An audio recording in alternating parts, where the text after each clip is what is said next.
Carberry Montgomery, Here. Kroll, Here. McBurney, Here. Obrecht, Here. Nicholas, Here. Hatfield, Here. Galante, Here. Racky, Here. Van Hoevelen. Yes. And All right, thanks, Nicole. Is there a motion and a second to approve the agenda? So moved. Second. Moved and second. All in favor, say aye, please. Aye. Opposed, same sign. Any abstentions? That carries. All right, we are on to item 3 of the regular agenda, and I will turn it back over to our consultant for the discussion. So it's all yours, Tom. Sounds good. Mayor, Plan Commission, City Council, thanks for having me back again. My name is John Houseel with Houseel Levine.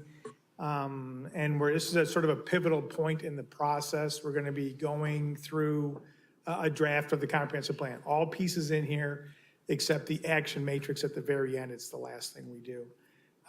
No action's being taken, nothing's up for adoption, nothing's finalized. This is just a working session to walk you through it. It's a lot. I think most of you were here when I went through just the focus areas. And that was a packed, 20 pages or so. Well, this is a packed like 90 pages. So we're not going to quiz you. We're not going to read every sentence. We're not going to go through everything in detail. This is an orientation to the document, if nothing else. I think that's the best way to think about it.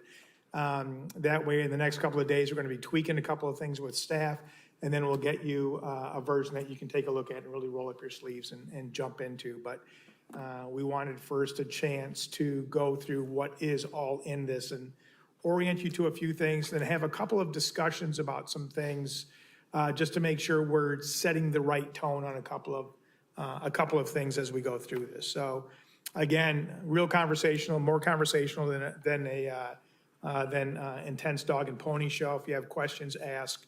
And we're going to go through this again, primarily to introduce you to it, to orient you to the document, to go over the highlights and the key takeaways from the key chapters. And then when you go through it on your own, you'll have a better sense of what it is, a little bit more footing to go through it maybe a little bit more effectively. So again, we're going to go over a little bit of where we are in the scope, overall process. We'll review the draft plan. And then we've sort of said we could have discussion at the end, but I just as soon discuss it as we go through it. So the first thing, the scope of work, there was 7 steps. And I'll go through this quickly. We went through it last time as well. There was initiation, engagement, an assessment of existing conditions, vision goals and framework, vision plans, draft core framework plans, and then the draft and final comprehensive plan. We're really sort of going now at like 6 and 7 is sort of the step we're going through right now. So again, this is just a sort of a nicer way of looking at this. So this is the schedule we sort of laid out there to hopefully getting to step 6 and 7, the core elements, and then the draft and final plan through the adoption process in the fall. Our goal is to have this thing all wrapped up neatly by the end of the year through the public hearing adoption process. So right now we're sort of in that step 6, getting ready for step 7. And so to date, these are sort of the deliverables and the timeline for this process. So, and I guess, you've heard probably others say this before, but a planning process is really 3 things. I might have said it last time I was here. It's where are we right now? Where do we want to go? And what do we have to do to get there? That's in a nutshell, that's it. You can make it more complicated, but if any one of those pieces is missing, it's not going to be a complete process. And those are the core elements. So the vision, goals, and preliminary land use framework was first drafted in 10/17/23, revised 12/17/22. That should be a 22, that first one, not a 23. We did focus area plans. We went over those last month. And then we did the housing and neighborhoods chapter. Draft chapters 1 through 7. We submitted the housing and neighborhoods chapter first to staff a while ago to get staff's feedback, and we've gone through a couple different versions of that. We then submitted last month when I was here with Charlie to go through those focus areas. At that same time, we delivered to staff chapters 1 through 7 so they could revise it, make comments and corrections, and then we would revise it. And we'll be going over that this evening. The last thing we submitted last week was the last couple of chapters, 8, 9, and 10. And that would then coupled with the first three, 1 through 7 that we submitted last month. And then the draft plan, September 18th is the joint meeting tonight to discuss it. So we've gone through over the last year or so, delivered all the different pieces to where now for tonight, you'll see all the pieces pulled together, except for sort of a table at the end. And we do that again after everything else has been reviewed. So now I'm going to jump over to this. And let's see if I can go to full screen so you're not seeing all the menus and stuff.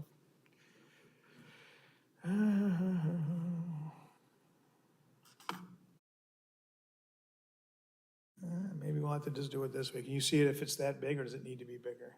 You okay with that? Good. Okay. So this is the cover.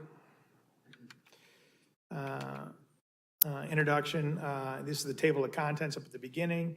So again, these are those core sections: the introduction, community profile, vision, themes, and goals, land use and development, housing and neighborhoods, commercial and industrial, focus area framework plans, that page 40, that section, that 22 pages is what I reviewed here in detail with you last time. And then since the last meeting we've had, and we're working with some sub-consultants, they were doing transportation and mobility, infrastructure, community facilities, parks, and open space. You have transportation plan, you have a transportation plan, parks and recreation plan. You have other plans that this plan has to dovetail with. So while we went really into the weeds on housing and land use and commercial and those focus areas, the infrastructure, community facilities, and parks plan really dovetail with the other complete streets plans and other plans that you have adopted already as a city. And then page 80 is where we start that implementation plan. And while we've crafted the first portion of that chapter, the last thing we do in the implementation chapter is do what we call an action matrix. And that's where once we've gone through all the policy, we've had all the meetings, and we sort of say, yeah, this is the plan we want. We then go through and identify everything in the plan that we think is actionable in some way. And we pull it out and we put it into a table at the end that goes by chapter, by category, what the action is, what the city should do, who they should partner with, when they should do it, what priority is it. So it's sort of a summary of all the actionable items in the content. And we'll often highlight what section of the plan it's in. So if you see it on the table, you can go back and reference that page or chapter in the document. So it sort of brings everything together into like a menu format. The introduction, I'll go through some of this more quickly than others. And again, chime in if you have any questions. Introduction is important primarily for a few different things. We want to make sure that if people are reviewing this document years from now, they understand why it was done, when it was done, and the context in which it was done, not just looking at the recommendations. A lot of people don't know what a comprehensive plan is. There's some confusion around it. I talked about this last time. Every state has enabling legislation which addresses, and planning acts which addresses what municipalities have to have in a comprehensive plan. Every state is different. Iowa's no exception. There's a lot of similarities to most states, but there's always a few nuanced things. So we always make sure we understand what the requirements are for each state. So the next page in this talks about what is a comprehensive plan. It talks about the Iowa Smart Planning Act and all the different requirements that they talk about, that they say are these principles: collaboration, efficiency, transparency, and consistency, clean, renewable, and efficient energy, occupational diversity, revitalization, housing diversity, community character, natural resources, ag protection, sustainable design, transportation diversity. They talk about some of these principles they want to see echoed throughout the plan. We then talk about how to use the comprehensive plan, and this is important. And this is important for staff. It's important for the Planning and Zoning Commission. It's important for the City Council, and it's important for developers, residents, and business owners. So first and foremost, the comprehensive plan is intended to communicate the city's vision. Everybody should be able to look at a comprehensive plan on your website or swing by City Hall or the library and look at a hard copy and know what the city's vision is for itself. What does it want to accomplish and prioritize over the next 10 to 20 years? But it's important to communicate that vision to others. It informs development proposals. When a development proposal comes forth to the Planning and Zoning Commission, or when a developer first comes to sit down with staff to talk over ideas, this document should be opened up. And you should be able to use this to help evaluate and consider a proposal for development. Is this consistent with our comprehensive plan? Does it further our priorities? Does the character of this development fit with the focus area plans we have for this section of the city? Does it help us to achieve a more equitable, environmentally sustainable, and robust economic city? So the plan should be used as a document to help evaluate development proposals. And again, it should serve as a foundation for decision-making, to help with decision-making. So that's really important when it informs development proposals.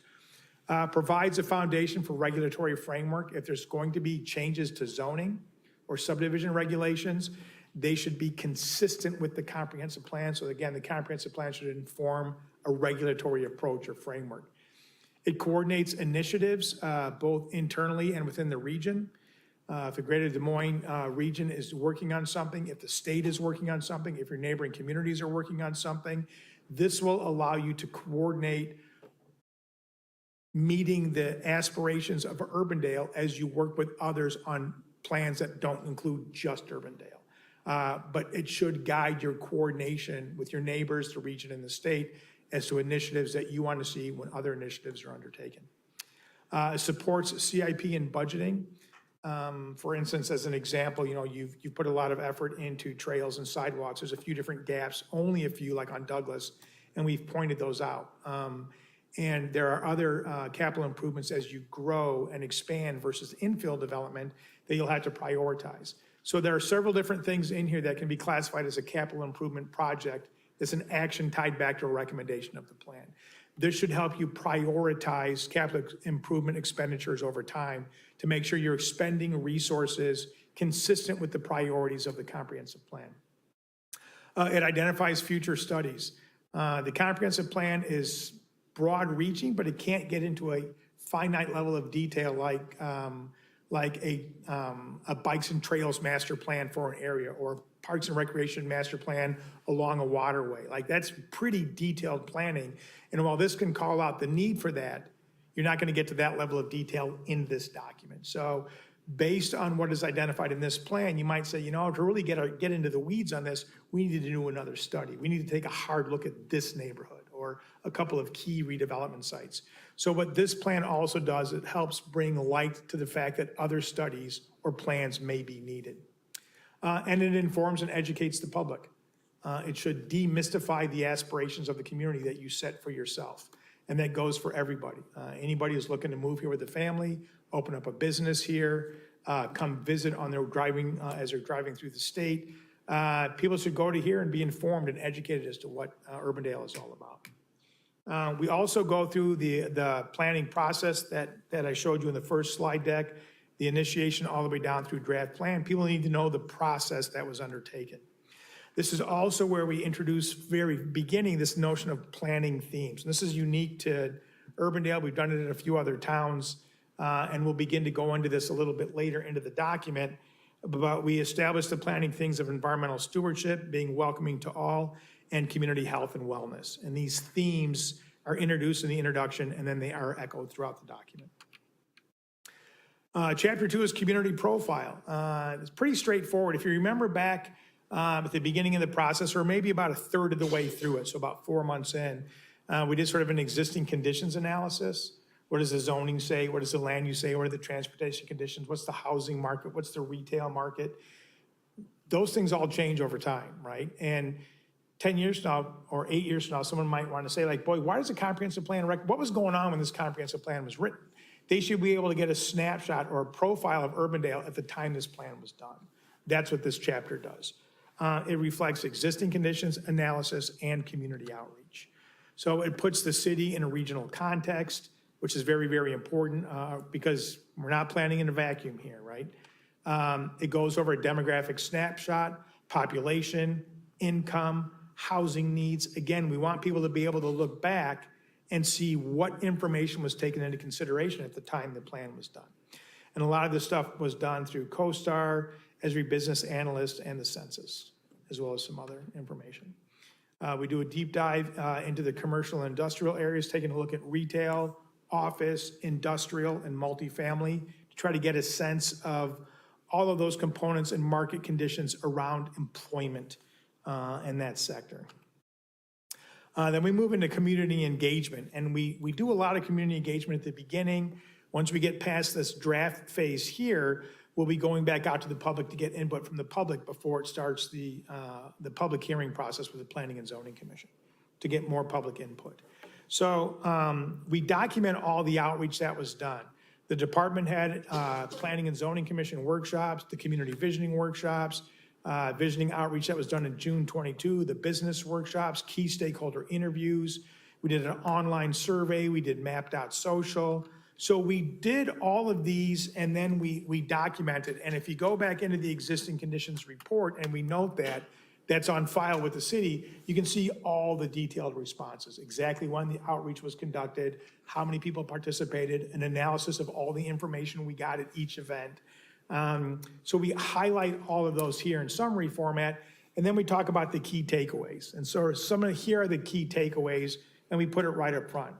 You know, revitalize the Douglas Avenue corridor and older commercial areas, increase the variety of commercial uses and develop new commercial areas in the west, promote housing variety to accommodate all lifestyles, enhance non-motorized travel and transit, so that's going to be walking and biking, strengthen recreational trails and amenities, improve community facilities, preserve and enhance living history farms, promote thoughtful annexation, and cluster industrial uses into certain areas as opposed to having them scatter around.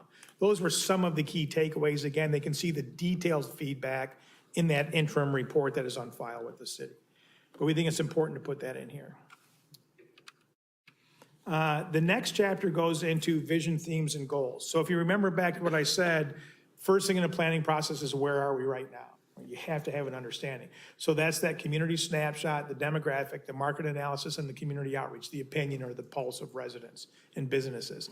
That's that chapter 1 and 2. Chapter 3 is we begin to get into who do we want to be? Where do we want to go? And that's these vision, themes, and goals. So here we say a vision statement, what it is, what is a goal, and what is a planning theme. A vision statement is aspirational, right? It's written as a retrospective, and it's aspirational. It's what you hope to achieve. It's the vision you hold for yourself, what you want to become as a community, and what's most important. A goal further defines the city by aiming to achieve in the future, and it represents broad categories. And then, for instance, like I may have a goal of running a 4-minute mile. I can guarantee you I will likely never hit that goal. But if I achieve or try to achieve that goal, I'm going to have to say, okay, what do I have to do to achieve that goal? I need to start eating better. I need to start running a little bit more every day, maybe a little resistance training, drop 30 pounds. But, I can set out these objectives.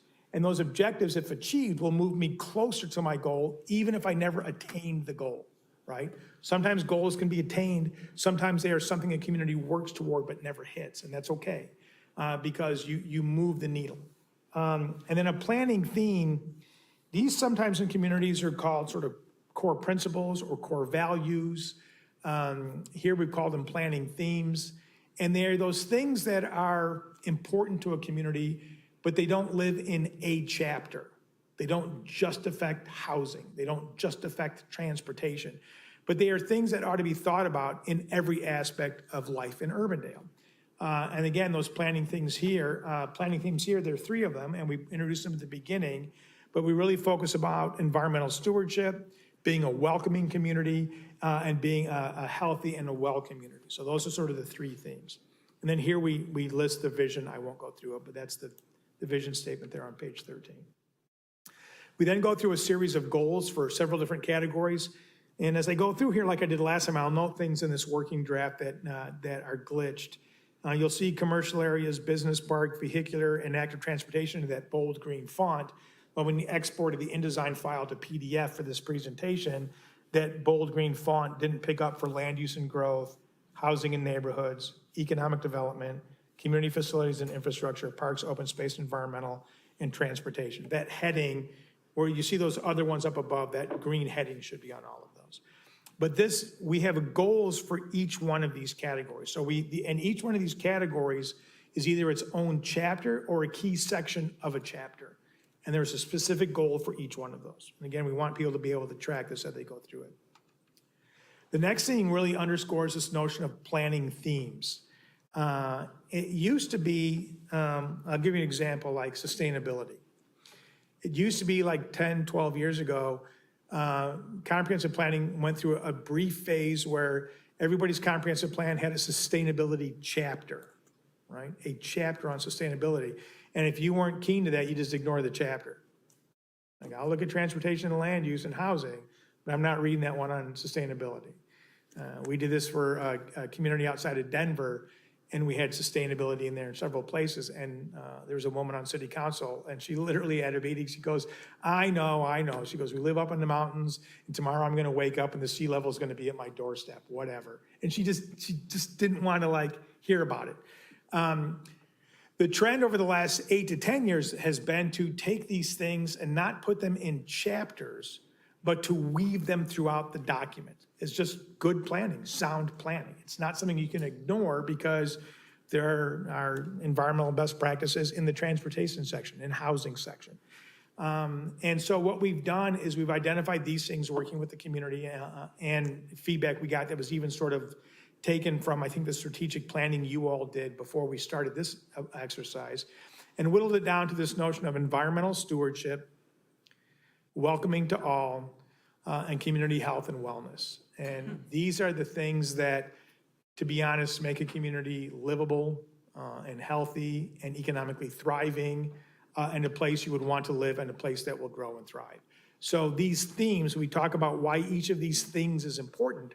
And then as you go through the document, in the same color format, the green box for the environmental, the blue for welcoming to all, and that sort of orange color for community health and wellness, you'll see those call outs throughout the document, right? So in addition to just incorporating these ideas throughout, specific call outs will be pulled out throughout the document. But we thought it was important to note that sometimes some of the most important things don't get their own chapter and aren't delineated to one specific area of a document. And these are things that should run through the course of the community. So that's sort of the first run-up, the introduction as to why we do planning, the legislative foundation for planning, and how the plan should be used. That's the first piece. The second piece is that snapshot in time, including community input. And then chapter 3 is what we're trying to achieve, our vision for ourselves, and what we think is most valuable as a community.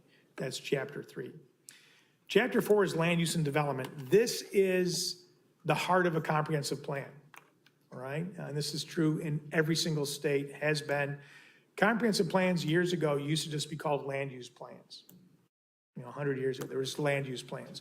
And they basically had 3 colors on them, 4 colors on them, all right? You had yellow for residential, green for open space, ag, anything that wasn't developed, red for commercial, purple for industrial, and that's about it. I mean, they literally were these maps with like 4 or 5 colors on it. And the zoning ordinance, not surprisingly, pretty much looked like the land use map, and it really dovetailed almost exactly. Comprehensive planning has become infinitely more complex. A gentleman came around decades ago called T.J. Kent, and he moved it from being a comprehensive plan to a general plan. And that really began to tie the relationship between a land use plan and transportation. At the time, that was sort of the key thing. Still, those are 2 of the biggest components. But it has evolved since then to include everything from history and tourism and culture and infrastructure and community facilities and parks and recreation. And depending on what state you're in, could be a number of different things. So comprehensive plans now truly are comprehensive. They're not like they ever used to be. And while there are core elements the state typically identifies as having to contain at a minimum, a lot of comprehensive plans have more than just that minimum.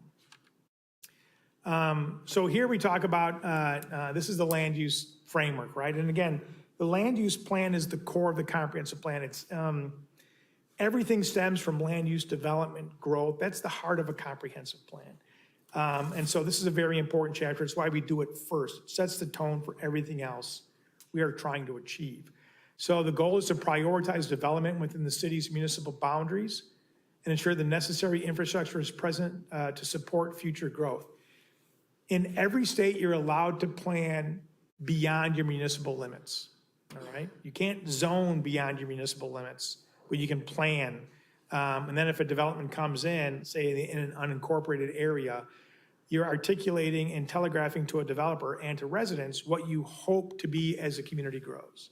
And then the developer has some level of expectation as to what development you want in an unincorporated area.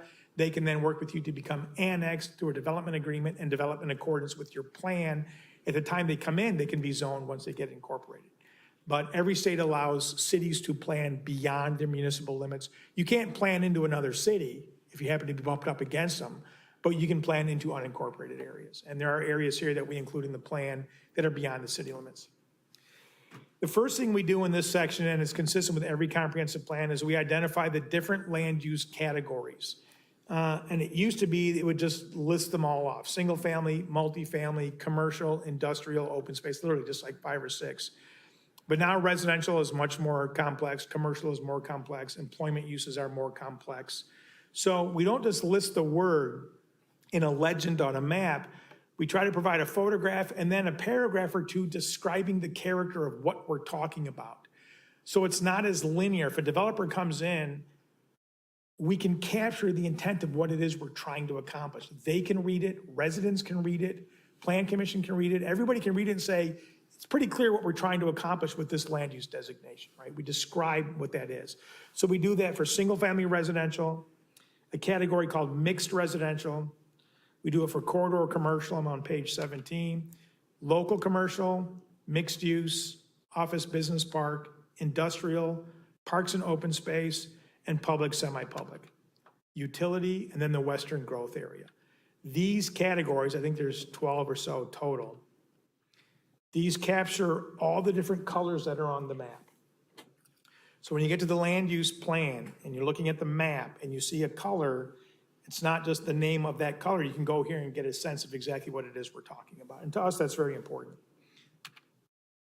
We then also talk about a few different things, future land use implications. We looked at residential, commercial, industrial, office, public, semi-public, parks, and open space. There's some interesting things in here.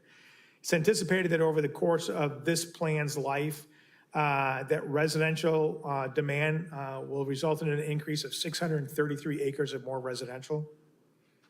And multifamily land is recommended, and almost a 1,300 acre increase in new single family.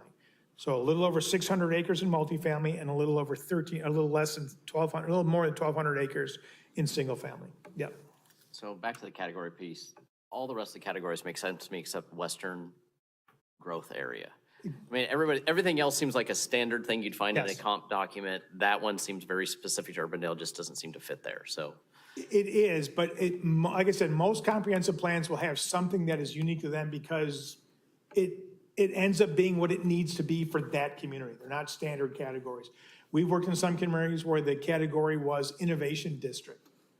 It wouldn't have meant anything to any other city, but the way we defined it and mapped it, it made sense and said, this is what we mean and this is where we want that to take place. So that is a little bit different. And when we get to the map, you'll see how we've applied it. It's a hatch over other land uses, so you get a sense of it. And then we actually included a section that really governs or will help guide growth and annexation. And there we talk about the western growth area versus infill in older areas of town and the differences. So in conjunction with the map and the discussion of growth and annexation, it begins to make a little bit more sense. But it is clearly not western growth area. For some towns, they might be landlocked on the west and all their growth is to the north. That wouldn't mean anything. But to Urbandale, it does. So that's a good point. So again, we're looking at significant growth in the residential areas. In the commercial areas, we're looking at a little bit of decrease in some commercial uses. We're looking at about 680 acres is anticipated to be mixed use. 230 acres is set to be local commercial. So pretty big numbers still for a community that I know some people I've heard say, well, aren't we a bedroom community? And I'm like, not even kind of. I've worked in bedroom communities and they have virtually no commercial. You have a lot of commercial, a lot of robust commercial, a lot of development interest. You have a lot of economic development percolating in town. You're not a bedroom community. I know a lot of people live here and may work in Des Moines or elsewhere, but even the land use map doesn't pan out for you to be a bedroom community. You have a very robust commercial district. Changing. Industrial uses, you're talking about a growth of about 200+ acres. Increasing is what we anticipate. Office changes, an additional 288 acres of office are called for in the plan. Semi-public, public and semi-public uses, about an additional 25 acres. And then parks and open space, an additional 500 acres. And again, these seem like big numbers, but not when you extrapolate it out over a couple of decades at the growth this region is seeing, at the growth you're seeing. And just because there is a market potential for that land consumption, it doesn't mean that it will materialize quickly, if at all, in certain things. So, but based off all the analysis that we did and looking at the map and looking at the demand based off a modeling of those markets, this is sort of the implication. So this is a land use plan that we have here. And you can see we've outlined the city in color with the planning jurisdiction. And this is where you can begin to see that growth framework plan area. And so pretty straightforward, goes back to those same colors, right? Yellow, dark yellow, orangey colors, that's residential, right?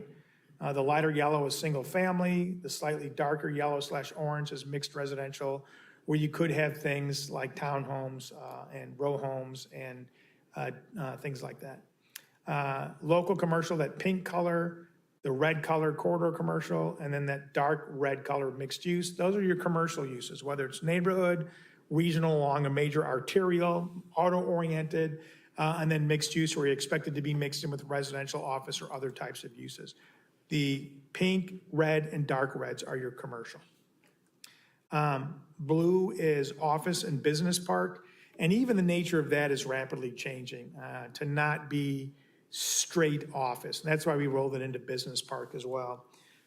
Purple is industrial, green is parks and open space, that dark green is public, semi-public. And then that hatched area, and we decided to put it on top of this map, is the growth framework areas. And then we refer to, and we'll have the page number in there when the document is finalized, that talks specifically about those areas that are hatched in, okay? So those are areas that there's an underlying land use beneath them, but that section of the plan talks specifically about how to treat these areas that are on the land use plan that are hatched. But this is the land use framework. And again, it's not zoning. In the single-family neighborhood, that yellow you see all over the place, there are multiple different zoning districts. It's not just one residential district, right? But it's a residential land use. So the growth framework really talks about focusing future development, and this is something we want to chat about. I think we were trying to prioritize, based on what we heard, the importance of infill development and preventing sort of leapfrog development, like a development happening considerably further out that you would have to run utilities to, that would take place further out. It doesn't mean that we're saying you shouldn't grow out as a community, but we're also saying it's important to encourage development where you already have infrastructure and utilities and are currently being served. It just makes more sense. So we talk about both of those things. So focus future development within the city before growing outward. Doesn't mean you shouldn't grow out. It just means be smart about it and try to get those existing service sites filled first. Priority infill sites right now represent about 1,400 acres of land that are infill. It's not greenfield development outside the city. And that's a lot. So you have a lot of land existing in the city that could be developed, that is already serviced by utilities and roads and services and other things before you turn a shovel full of soil outside of those serviced areas. And that's a lot. It's nice to have that availability. So about 1,400 acres. Then you've got secondary infill sites supporting new growth with access to the city infrastructure. I think it's important. Targeted annexation areas and the western growth area. And I'm going to go to another map to highlight these. John, Yeah. can you go back to that? I think that just on first glance, without being able to really read what's there. Yeah. I mean, this map doesn't necessarily show clearly that part of this isn't actually in the city of Urbandale. Yeah, we have, well, you can see that we can label it. There's a black line, we can make it more pronounced. There's a black line around the city's boundary. Okay, And you can see it more on some of the other maps, but you can see it if you look, I can't zoom in, but you'll see like, there's a black line that goes around here that isn't over here. So you can actually see like how it goes around this green stuff here. right. Yeah, so the city's But that's boundary. the same, I mean, the gray is the same color as the gray inside, isn't it? Or is Yeah, it a here different we're just color? identifying sort of like agricultural areas and vacant undeveloped areas. So we can work on this to make that more pronounced. You should know very clearly on every map what's in and what's out, right? Well, it's just hard to tell from this. I agree 100%. We can work on that. yeah. So if you go to some of the other maps like this, you can see it here as well, where you have the municipal boundary, and we'll work on that as well. So, but we talk about some key considerations when you're talking about growth. The provision of emergency services, you grow out, they've got to be serviced by police, fire, emergency services. The extension of infrastructure. Anytime you go further out in an area that's not currently served, you got to put the infrastructure in to service those new development areas, depending on the development. As long as you're not doing well in septic, you have to put extended infrastructure. The environmental impacts of developing areas that aren't currently developed, stormwater runoff, loss of habitat, other things, you just need to be aware of those. What are the environmental impacts for certain areas versus other areas? Public services, and then the cost or fiscal impact of growth. Growing for single-family detached residential is not it's not a positive revenue to the city by the time you service it, right? If you have an industrial land use or a commercial land use or mixed-use land use, that is revenue positive to the city relative to expenditure, infrastructure, and resources. So there is an economic impact to development. And single family is usually not cost beneficial, but you can control the quality of what goes there. You can make sure that it is representative. If it's adjacent to you, it's part of your community as you grow. So we understand that development and annexation isn't solely a numbers decision. We understand that it is not in any community, but it's something to think about. And so these are some of the things you should be thinking about anytime you consider annexation. Provision of emergency services, the extension of infrastructure, the impact environmentally for developing areas that aren't currently developed, the impact on public services, and the cost impact, the fiscal impact of the city of developing an area. This sort of gets at a growth framework a little bit, and we talk about this. So this highlights, and here maybe to your point, and we can maybe make it a little bit more pronounced. Here you can see, I think, that black line that goes around everything, except that area off to the upper left, right? That green area to the upper left, there's no boundary around it. But the other area has boundaries around what is the city, and there's a few little pockets. But we tried to break out growth and development into these things, a priority infill site. So these are sites that, and I say for up there on like Plum Drive, right? There are a lot of vacant properties up there in an area where you're actively pursuing development and working to get that area developed. They're vacant areas, prime for development, already serviced. That is a priority infill development site, right? That makes a lot more sense than growing out first. And then you have a secondary infill site, areas within the city. And then we have these areas that are lighter yellow, and these are targeted annexations. And you've got, I know there's a name for it, I can't remember it, that one that sort of like peninsulas down into the middle of the city, right? And then there's a little one that's a little bit further up north. But these are areas that should be targeted annexation, to bring them into the control and development when they come in, to have them fit the city and the surrounding areas of the city. And then the last is that western growth area.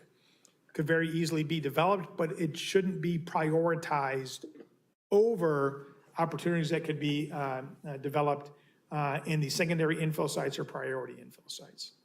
So this map begins to identify those areas that are available for development and attempts to set a prioritization to what areas we think ought to be prioritized for development. Not that other areas can't be taken out of turn or that they should not be developed, but effort should be made to prioritize the areas that are currently served. And that's what this map does. So we try to establish a framework for growth from priority infill, secondary infill, targeted annexation, and then that western growth area. And we try to make it real clear on this map.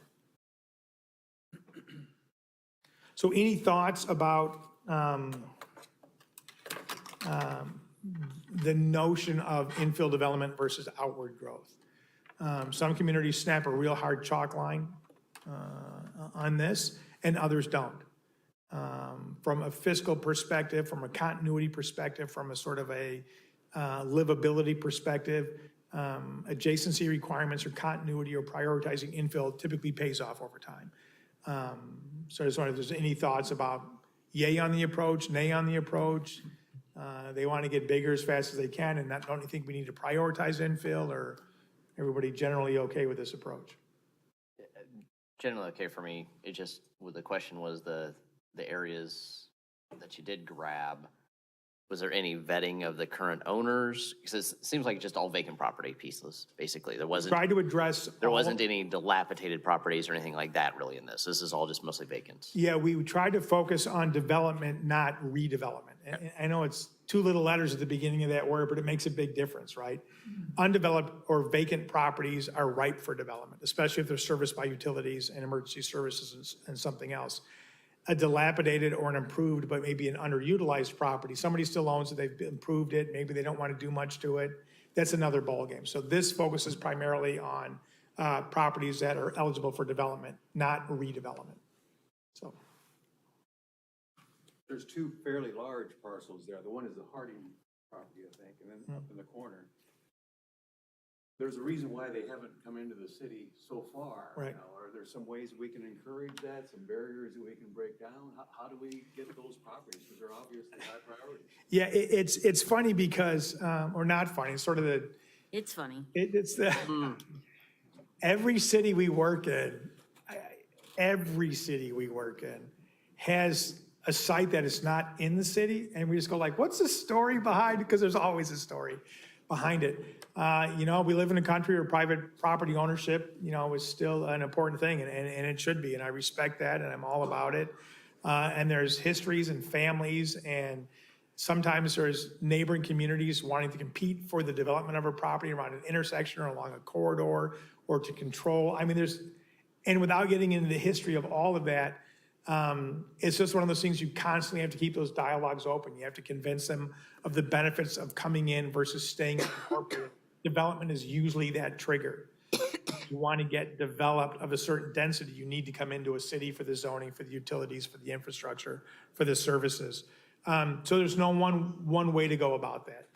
Wayne, I'm going to say that rarely does a day go by that Curtis and AJ and staff aren't talking about this and trying to figure out what we do. So. Yeah, and it's a real, and it's funny, and this is hard, well, maybe it's not hard to believe. The most contentious city council, public hearing, whatever meetings that I've been to around planning are putting sidewalks through a neighborhood where they don't currently exist. I know. And the other one is a city pushing really hard to annex an area where the residents do not want to be annexed. There's no easy way to do either one of those, I guess. I don't know. So it's a tough question. And all you can do is be persistent, and staff already is. And there's always a story. There's always history. There's always family dynamics or whatever, always, so. What we try to do is articulate a strategy so it doesn't seem willy-nilly. And most of these are pretty obvious and pretty straightforward, but I think it's important to put those out there. John, we doing good, or you want to just? Oh, that's fine. Just give me the hook whenever you need to give me the hook. The other thing that we do that a lot of firms don't, a lot of cities don't, is we don't just do a land use plan. Like we talk about residential and commercial and whatever, but then we break it out. And now it's beginning to be more expected because of the housing issue. But we break out residential neighborhoods and housing, we break out commercial and industrial, we break out. So now it's not like you have a land use plan and that's the plan, you break out all the pieces. And the first one is this housing and neighborhood plans. And there's some things in here we should probably chat about. One of the key takeaways in the outreach piece that residents said is, and this is 100% universal, 99.9% universal in cities across the country. It doesn't matter what state, doesn't matter how big the city is. Housing has rapidly become the biggest issue almost every city is facing from a planning perspective. And it is due to a couple of things. One of them is for decades and decades, the single-family detached residential development pattern is what was the prevailing development pattern, right? And there's no surprise there in a lot of communities. Where, 70, 80% of the community is that light yellow color. It's all single-family detached. And when developers came in the past for multifamily, people were, multifamily was kind of the boogeyman. Like you didn't want, it was a little scary, and it was sometimes rental, and it was not single-family detached on a half acre, and it scared people. Well, all those people for decades that said, no, no, no, no, no, now live in their community, and they say, like, I can't maintain my home anymore, and they have to leave. They have to move out of their community because there's no product for them in their town. So it's why rapidly things are changing so much. One of them is because the people who for decades said no now need it, and so regulations are changing.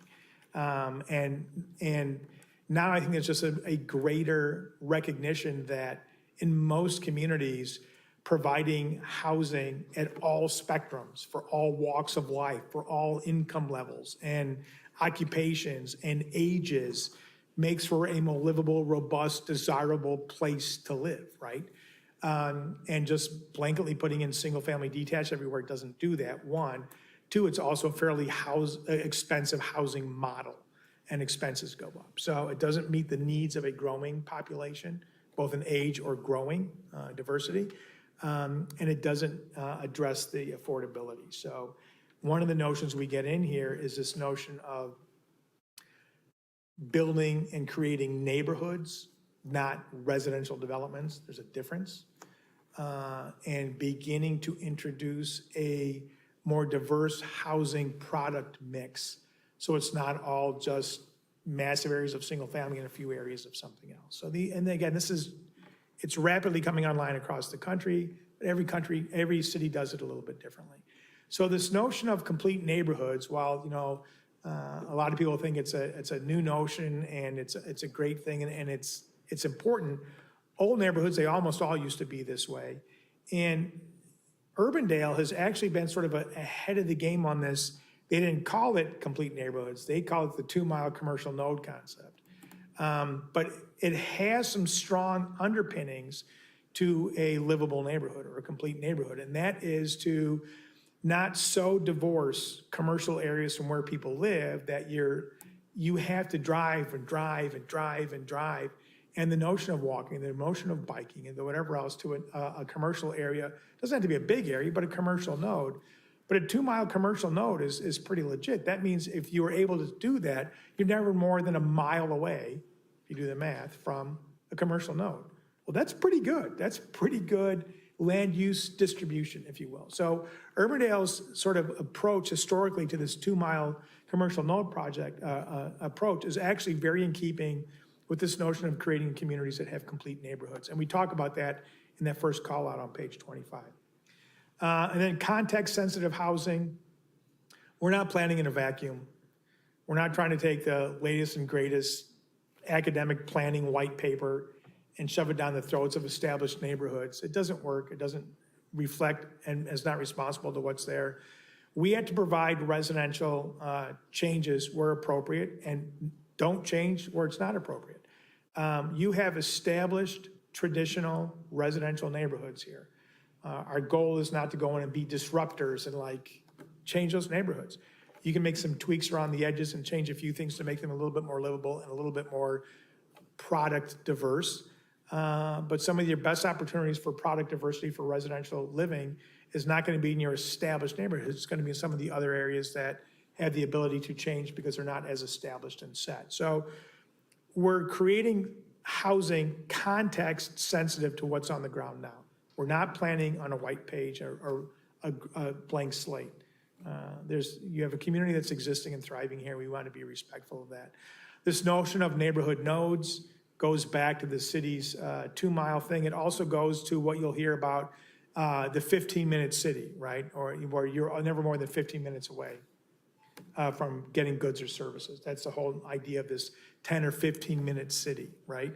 And the 2-mile node approach that you've been doing now for a while puts things at about a 15, 20-minute walk.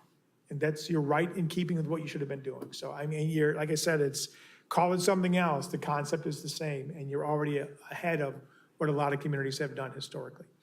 And then the notion of smart growth, this is nothing new. This is developing in areas already served by utilities, by services, community facilities, access to food, education, healthcare, as opposed to sticking people development after development after development out in the middle of nowhere. They just don't have access to those things. So smart growth is not prematurely developing areas that are undeveloped. And then here's an example of one of these themes we talk about, environmental stewardship. And we have a call out here about the idea of compact growth or smart growth is good to prevent the premature development of underdeveloped lands right now, which is good for the environment. So this is an example of a, and then here we have welcoming to all. This welcoming to all talks about the diversity of housing types, whether it be rental or owner occupied or single family or duplex or apartment or row home or senior housing. But if you want to be welcoming to all, you've got to strive to provide housing for all. And that is for your existing populations and your likely future populations. And it's not going to be the same amount of housing of every type in every area of the city, but there needs to be a concerted effort to try to be a little bit more welcoming by providing a diverse mix of housing. Designing for missing middle. Missing middle is, it's funny, when's the last time anybody here was like in DC? And I don't mean like where the capital is, but like in the neighborhoods. You go to Boston, you go to DC, you go to a lot of the East Coast, you go after block after block after block after block after block of these brownstones, right? These row homes, like people that have single family homes right out of the downtown, they had like these neighborhoods of duplexes or row homes or brownstones, this missing middle, right? You have dense multifamily, and then you have single family on half acre lots or quarter acre lots, and all the missing stuff over time is gone. You look at the East Coast, there was a lot of missing middle housing, right? Somewhere between multifamily and single family, a lot of different stuff, duplexes, triplexes, quadplexes, row homes, townhomes, brownstones, whatever. And then as development goes across the United States to the West, you see less and less and less of that missing, they call it missing middle. And it's a way to begin to provide sensitively at a residential scale, things that are not single family residential. The other one is a notion that's changing the landscape of housing is aging in place. As you move to a place, you raise a family, you get a little bit older, your church relationships are there, your friends are there, your family is there. When you get to the point where you can no longer maintain your single family home, if you don't have an option in your town, you're moving. And you're moving away from everything that you call home, right?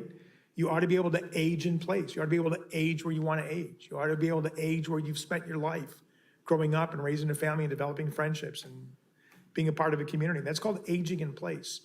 And housing is a piece of aging in place. So is access and mobility and healthcare and other things.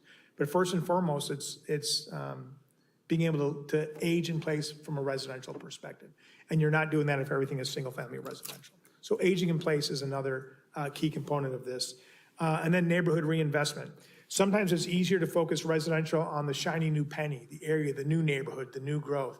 But it's important to keep doing reinvestment and infill development in your older established neighborhoods. You have to show continual reinvestment interest in those older neighborhoods. So while they're older, they fulfill the vital need and they don't deteriorate over time. Even if they're more modest or whatever, and different cities have different aspects of that, you want to continually reinvest in existing neighborhoods. These are all key components of this. We talk about, yeah. If sandwiches is here, it's a good time to break. So I want to break before you get to housing choices. That sounds great. That'd be great. Thank you. You want to go? I put the sandwiches right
that show developments that show traditional single-family detached residential, another one that shows sort of a townhouse development with an apartment building, but all sort of a homogenistic approach to development type per neighborhood.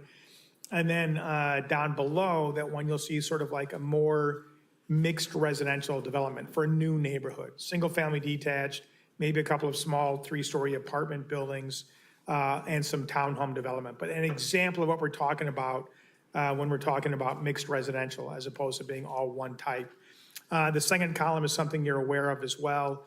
It's the notion of accessory dwelling units, and this being a way to diversify residential housing options in established single-family detached residential neighborhoods. And we talk about that and show some examples of what that could be like with some outlines as to some things that may guide or be considered as you develop regulations around that. And then the residential framework plan, again, talks about single-family neighborhoods, mixed residential, that mixed use, residential above commercial, and the western growth area. And this map highlights the different types of residential in different areas and talks a little bit more about them specifically. And here we've also intermixed and overlaid that notion of a commercial node by highlighting in that little black and white dot where some of these commercial nodes are and could go in the future around some of the residential development. So it shows, again, the single-family neighborhoods where you're likely going to primarily have single-family detached, but you may have a duplex, a triplex, or ADU, accessory dwelling unit, but it's primarily single-family detached with some other uses sprinkled in where it may be appropriate, not detracting from the character of the single family. The mixed residential neighborhood is that darker yellow. We show that exists primarily on either existing or vacant areas where this could be developed. And again, is more of a mix of townhomes, row homes, duplexes, things like that. Maybe some smaller multifamily, but in those darker yellow areas. Then we identify where mixed use is in the red, or that's multifamily residential in with commercial. And then that western growth area, which holds a lot of potential to meet the residential needs as the community grows. And that could very well be a combination of of all of these. So single family, primarily residential, as well as mixed use residential in that western growth area. The commercial industrial areas, we covered a lot of this in the focus area discussion last time, so I'm going to go through those focus areas a little bit more quickly. But this begins to get at this graphic here on page 31, this idea of these commercial nodes in town and what that walkability looks like around these areas, sort of a 15-minute neighborhood, which is maybe a little bit tighter than the 2-mile circle, but close. And it begins to show you that the local commercial, the mixed use areas, and it begins to create a network of commercial nodes that provides walkability within 15, 20 minutes to commercial throughout the community, which is pretty nice from several different perspectives. And then we talk about one of these planning principles, this notion of third place. And you probably have all heard this before, but if where you live is your first place, where you work is your second place, your third place is where you spend time. You know, where do you want to spend your time? And in different communities, and it's different types of places. But if you begin to think about some of these commercial areas in town, and it could be a park, it could be recreation, it could be non-commercial, but think of some of these commercial entertainment, these mixed commercial areas that could be thought of as a place where people gather and hang out and congregate and recreate when they're not at home and they're not at work. And think about them as a third place where people want to hang out. So it's more than a singular, I am shopping here. It's a place you can do a lot of things. And these nodes represent opportunities to begin to do that. We talk about sort of mixed use destinations. The whole notion of mixed use is rapidly changing. I think I might have talked about this last time. Used to be a mixed use environment or a downtown environment, used to be 90% retail, 5% entertainment, and then 5% of something else, a restaurant and stuff.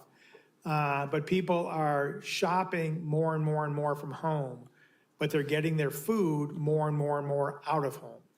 And whether they're picking up, having it delivered, or going out to eat, that mix of commercial areas that is residential versus retail is changing. There's less and less bricks and mortar retail being proposed, and more some aspect of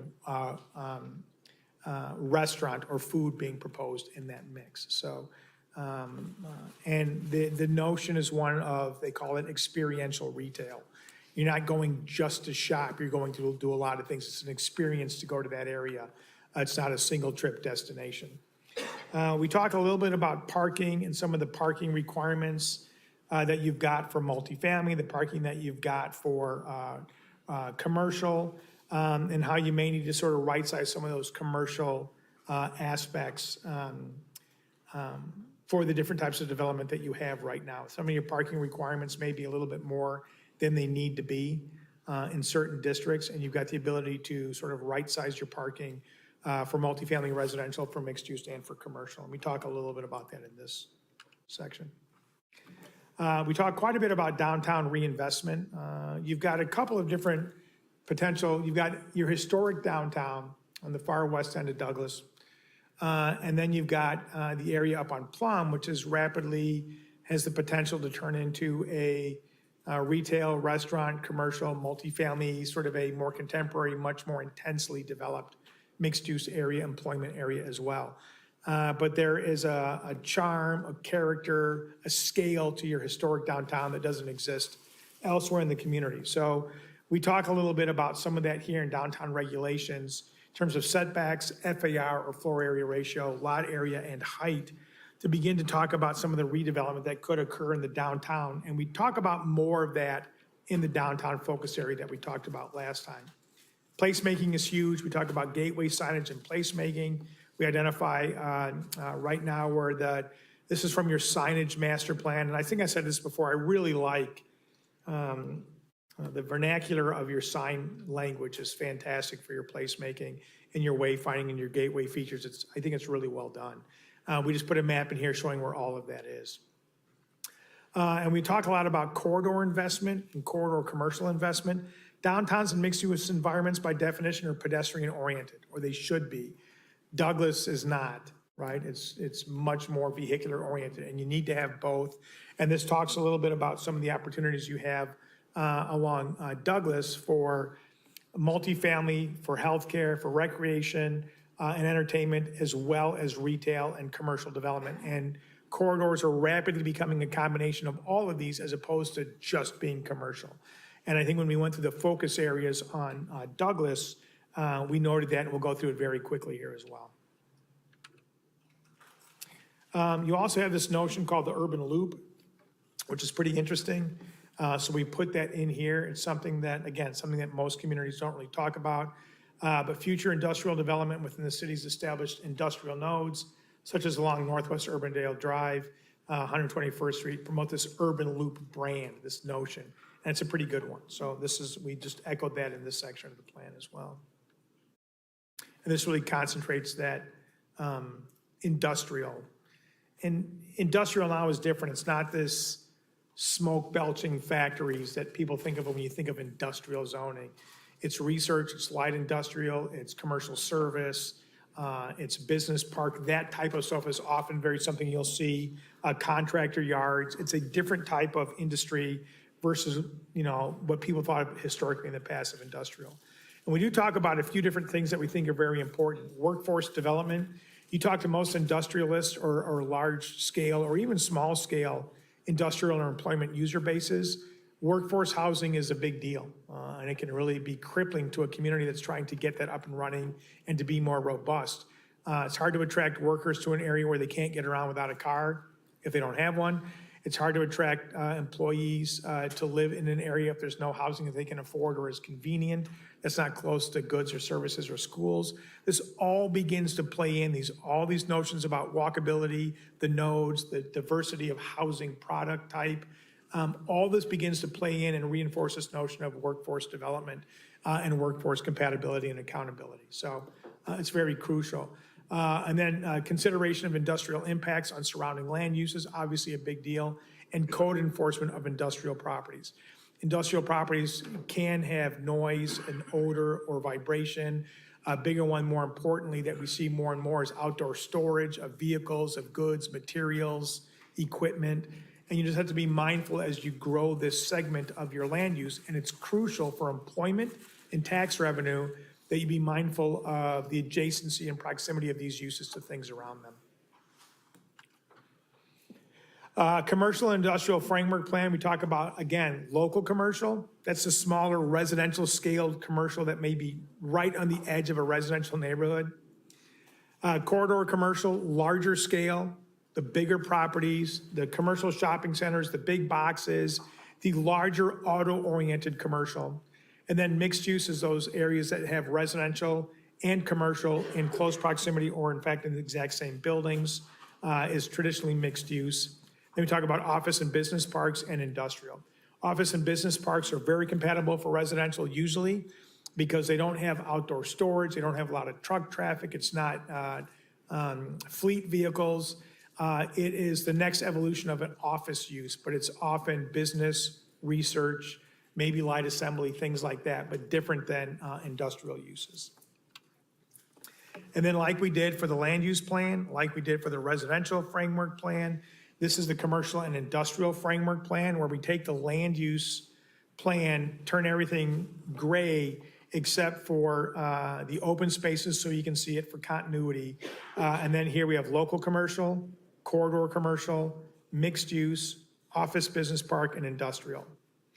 And we identify these areas that are either existing and need reinvestment or new development that is beginning to emerge, and areas that should emerge as commercial nodes as we begin to fill in some of that area, not far west in the growth area, but in that more central area, sort of, west of 128th Street and 142nd Street over in that area. And then we'll go through this pretty quickly. This is the focus area frameworks. We went through this last time. And again, a lot of areas of the community will change incrementally over time, very little or in a very programmed way. A residential neighborhood that's established will change very little. Large tracts of agricultural land out west will likely be developed in large part as residential, but may have a little commercial node. Pretty predictable and easier to program. But the areas that are more susceptible to change in the more near or mid-future are the ones we typically focus on. And we've done that here along 4 different areas along Douglas and then up there in that North Park and Plum Drive area. And we went through these last time. But this map just shows where those areas are. Douglas Parkway, again, is a very long stretch of road. I think it's 6 miles that we cover in this map. So it's a little bit lighter touch because of the length of this as a sub-area. And we divided it into Douglas Parkway West, Central, and East. The western focus area that you see up here on the map is much more residential in nature. As we move to the corridor to the east, it changes complexity. But here it is primarily residential. A lot of it is existing. Some of it could be new. It's got open space rolled in there with sort of the Walnut Creek Regional Park and Walnut Creek that goes through there with the trail.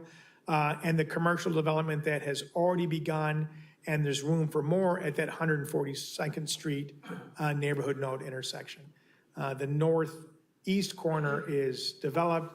The commercial on the northwest and southwest corners are the northwest and the southwest corners are not yet developed. Yeah.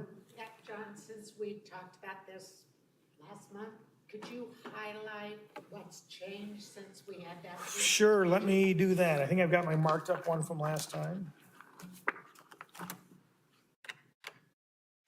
So I'll try to, I may not have caught them all as I was presenting, but I think I caught a lot of them. It's a good question. So some of the things we changed, there were some, we double checked on some of the crosswalk locations to make sure they were correct. In the previous one where you see that Walnut Creek going through, the floodplain was turned on as light blue, so it looked like a lake going through there. So we fixed that to show the creek and the open space area as opposed to just a giant swath of blue. So the last time that where Walnut Creek was, where all that green is around it, it was blue last time because it was picking up on the floodplain area. We showed this, one of the things that came up, I think from talking to staff, was this notion of maintaining a view shed going northwest from the intersection at 142nd as development occurs. So it's not just a wall of buildings right at the intersection at the street, but as you're coming east to west, you maintain some of the views up there to the bluff and some of the wooded areas that are around there. We did change the language to the Living History Farms. Initially, we had that it could be developed as 1 to 3 story commercial, mixed use, possibly with a hotel or sit-down dining options. There was discussion that ought to be changed to mixed residential, not commercial. So that change has been made there to the Living History Farms, but it also says Living History Farms may not do anything with it and has control over that site. So we're not advocating to go in and redevelop that. We're just saying if they take a portion of that to redevelopment, mixed residential would be more appropriate at that location than creating a big commercial node. Those were primarily the changes to this one.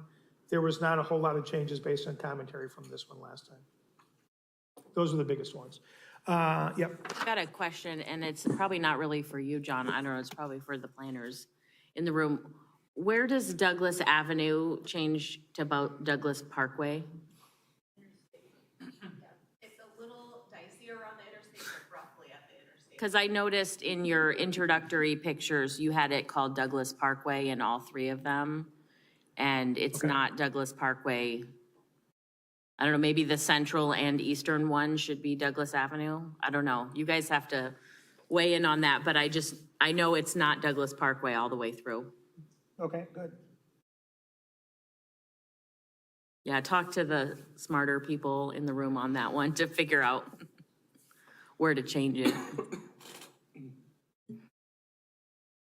All right, the other thing that did get changed in this one is if you look at the corner of 142nd Street and Douglas, we pulled in that commercial.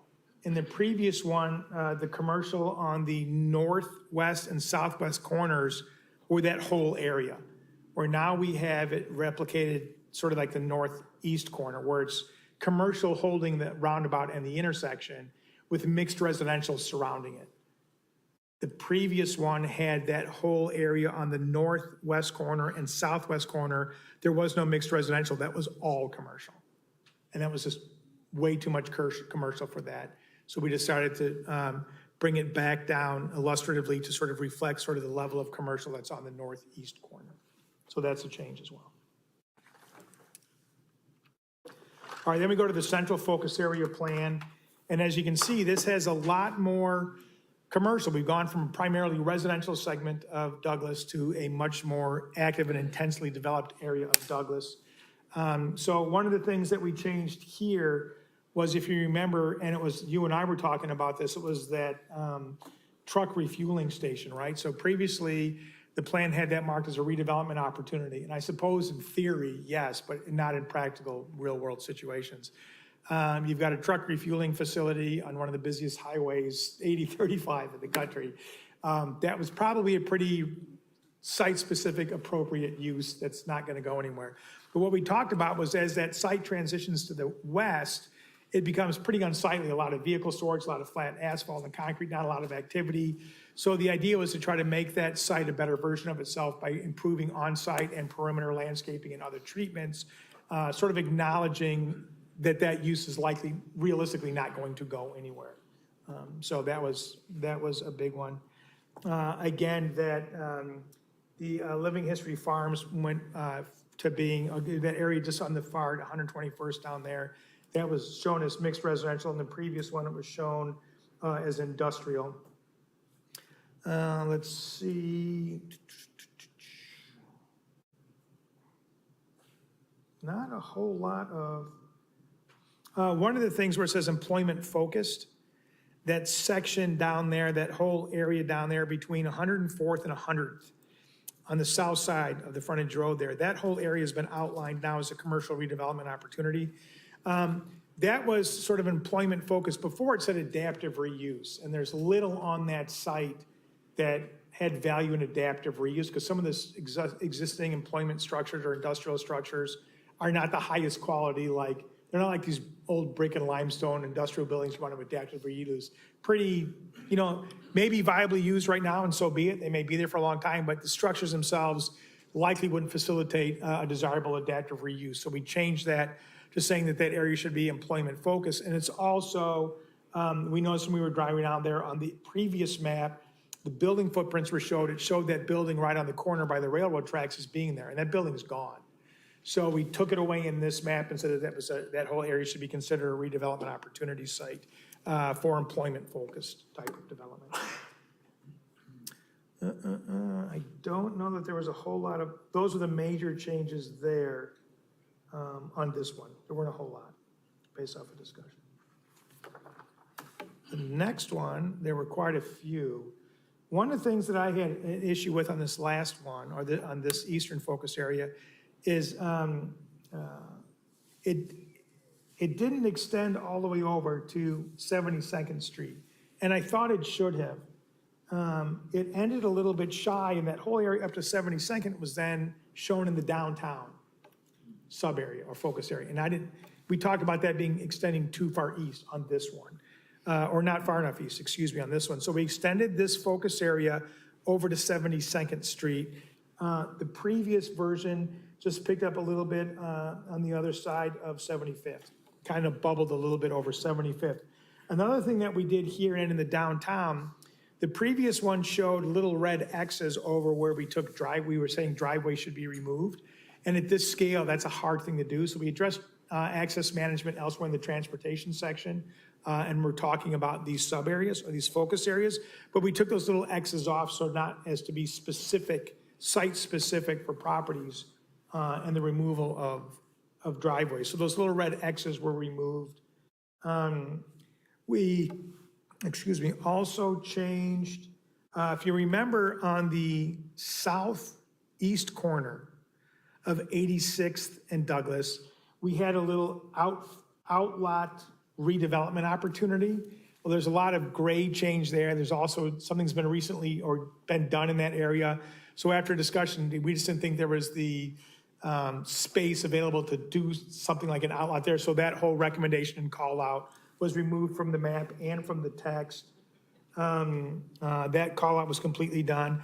And then at the corner of 86th, we put in that language in there about a pedestrian plaza and enhancements at that intersection.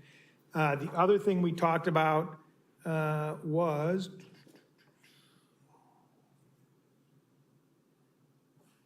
I'm trying to see if it got picked up. No, it was on the next map. So that was it for this one. All right. On the next page, we changed a little bit around here. The previous section here, access and mobility, it had, let me show you this. It had these intersections on it, one from each of the previous three plans, but it didn't show anything new. It was just a zoom in of the intersections from the previous three plans. And so we tweaked the text and the graphics on the previous page to make it called out there. So what we put here then, we thought would be better and in keeping with other sections of the plan, like the next page on sense of place.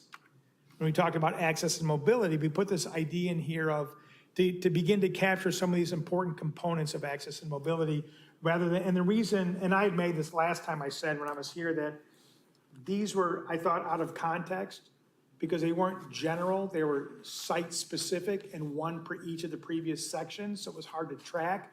And it didn't say anything new that wasn't on these pages already. So took away those graphics and put new ones here and changed a couple other things. We talked about, so safe pedestrian crossings. We added a thing about filling mobility gaps. This is new text right there in the middle. Again, there are a few different sections. You've done a lot in recent years to provide a connected trail and sidewalk network, but there are a few gaps in the smile that we wanted to call out along Douglas. And that was 100th Street and Douglas Parkway crossing, the potential crossing between 144th Street and 149th Street, and Douglas Avenue Bikeway. So we framed these three things in context. And in that filling the mobility gaps and cited those three things that we think are very specific corridor enhancements to complete that network. Right now, there are gaps in those three areas in some aspect. And then there's also a discussion when we talked about removing those little red X's. We said there ought to be a general discussion about access management, getting rid of, extra driveways, things like that. So that last column is a discussion about access management along Douglas and talks about excess curb cuts should be eliminated to reduce potential traffic conflicts, et cetera, et cetera. So we introduce here about ADA, removing excess driveways, pedestrian mobility and safety, into this notion of access management along this regional arterial. And before this language was not in here, it was just sort of assumed with those little red X's on the map. So we removed the red X's and put this language here on this page, so. Sense of place did not change. This talks about streetscaping, public plazas, public arts, street screening, and wayfinding signage along Douglas, all of Douglas, not specific to each one of the three. And then we talk a little bit about Living History Farms. This did not change either. I'm trying to think if we changed a photo, but I don't even think, no, this page stayed the same. And we went over this last time about Living History Farms. We map where it is and talk about the future of the property. And again, this page didn't change. We did talk and change on one of the sub areas, the focus areas, and took away that recommendation for like a hotel and more intense commercial to mixed residential, but this page did not change. North Park and Plum, again, we went through this before. I'll try to highlight changes. And the North Park and Plum, we met with those stakeholders in that location. And then the next day we met downtown with that stakeholder group as well. So some of the changes in here that I'm going to go over were things that we gleaned from talking to the stakeholders at those workshops when I was here last month. And we went over here what those changes were going to be based off of stakeholder feedback. So I'll go through those now. Maybe I can move my cursor on to sort of show you what we're talking about. So these two sites right here, north and south of Plum Drive previously were Office Business Park, which is this blue color. You'll see a lot of this blue color, Office Business Park. These two were Office Business Park, but the owner of these properties were there and thought showing it as Office Business Park, when right now it's entitled and has the ability to do commercial or mixed use, would be perceived as diluting the potential of the property over what it can currently do, and asks that we show it as mixed use, which is what we did. So, and then this property, the same thing. So this property where the cursor is, and these two properties were both changed from blue, Office Business Park, to mixed use, those three, okay? Yes.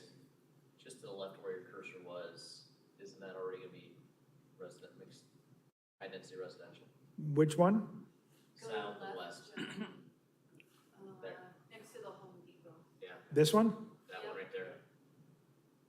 That's gonna be mixed residential? We got a Yeah. final plat on that one, don't we? Okay.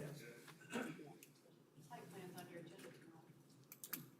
I think it shows it that way in the land use plan already.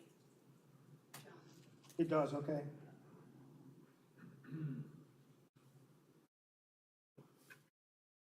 Adam's correct on this one. Okay. The land use plan shows. Just this one. Just this one time.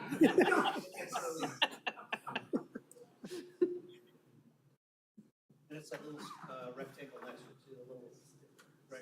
The little peninsula that juts over? Yeah. Okay, that's what I marked on this. Okay, Yep. got it, thanks. Sometimes when you make the changes, like we did in the land use map, it doesn't, you just want to make sure you cut them all. John, before we bounce off onto more stuff, I was just wondering, more maybe from AJ Curtis or others, or the mayor, or the council, whatever. Could we take another stab at Living History Farms and maybe make a formal proposal to their board at some point with vignettes of what we think could happen there, that we're not trying to take 500 acres, but maybe convince them to sell some land that's not strategic to them and wouldn't inflict on their mission, and also be open to whatever street goes in there could be called Living History Way because it doesn't naturally go east-west into another street. Just kind of take an approach that's more warm and fuzzy and marketing friendly as opposed to we want to take your land because it's better for our city. There's got to be some non-strategic land. You know, they've sold land in the past. And I know that there was a coalition that went and talked to them, but maybe we could do a more formal presentation with pictures and ideas and targeted areas that we would like to convince them to think about selling in the next 10 years. Answer is yes. Okay. I mean, everything you talked about.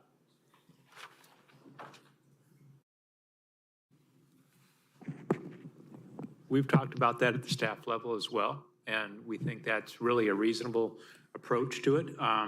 Recently, we had a conversation with the representatives from Living History about some other projects they want to do. So we have a good level of communication with them, and I think that's not out of bounds to talk in that context.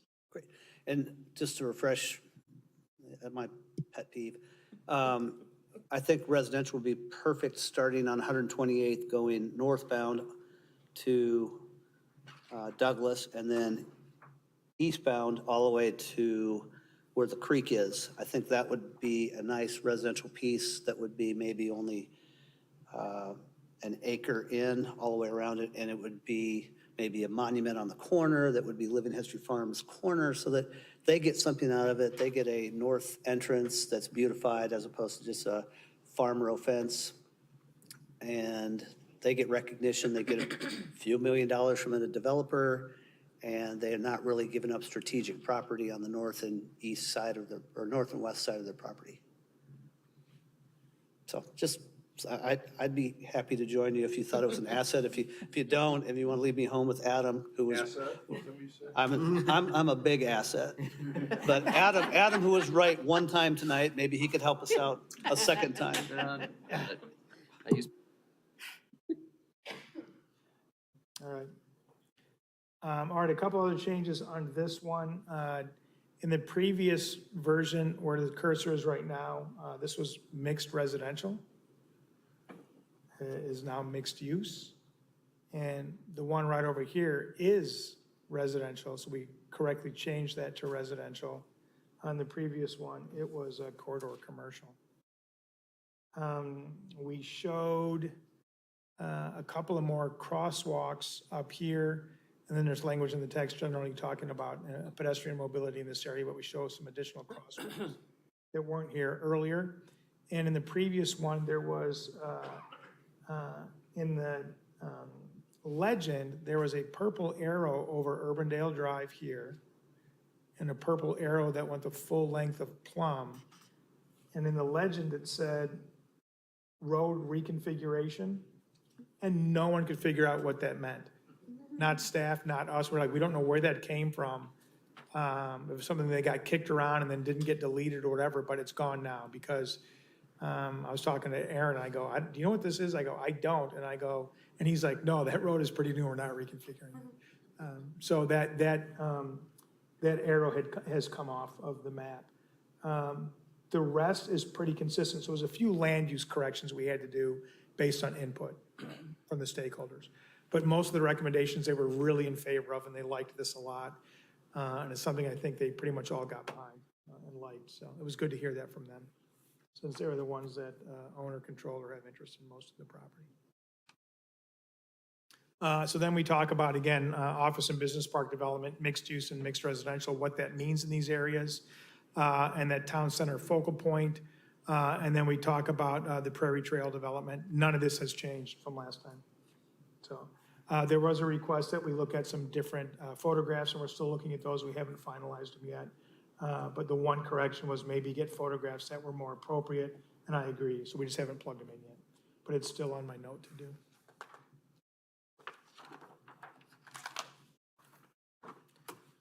Access and mobility, there were no changes to this one. Last time we talked about pedestrian bridge potential, safe pedestrian connections. We beefed that up a little bit, and on the map showed some additional connections and the trail extension. So this is pretty much the same as it was last time you reviewed it.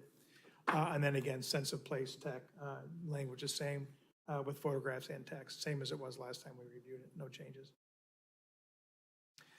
Downtown, again, we met with, there were a few changes to this, and I'll go into it. We met with the stakeholder group the morning of our meeting last time. Or no, it was the next morning. No, the morning of, I'm sorry. There are a few things in here that we really wanted to address. The main thing was, to your point, last time, the focus area went all the way over to here. So you can see where we cut it off now at 72nd. Before it went all the way over and included everything over to 75th, included all of this. And what I had raised last time, I just didn't think that was the right location for it. We talked about it with you, and I think you were in agreement, and we talked about it with staff, and folks were in agreement. So we pulled that back to not show it as part of the downtown focus area. And in the that eastern Douglas Road focus area, we extended that one to include this area. So it didn't get, it's not addressed, it's just addressed on that eastern focus area and not in the downtown. So a couple other things that we did here is this area right here where these homes are, right? So in between 72nd and 71st, these and these were shown as potential redevelopment to mixed use to extend the downtown. And I didn't think that was a very sensitive or realistic recommendation. It's an established, pretty well-maintained, fully occupied, single-family detached residential neighborhood. So to think that that whole block on both the north and south sides of Douglas would be completely redeveloped, no one would be able to come in here and assemble 14-plus single-family homes and get rid of them and put in mixed-use development. I just don't think, the market's not there to accommodate that. I just didn't think it was the right thing to do. And we talked about it with staff in here, and everyone sort of agreed. So we moved the gateway to downtown to that location, though, however, because that begins to get into the downtown character at 72nd. Before that gateway into the downtown was all the way over on 75th. So we moved that further over. And you'll see that there's this downtown transition area. See this focus area? This hatched area right here. So this is all mixed residential, right? And you can see these other residential areas around downtown that are mixed residential. Could be single family, could be duplex, could be some townhomes. So this area immediately surrounding downtown is mixed residential. It's a residential neighborhood that exists.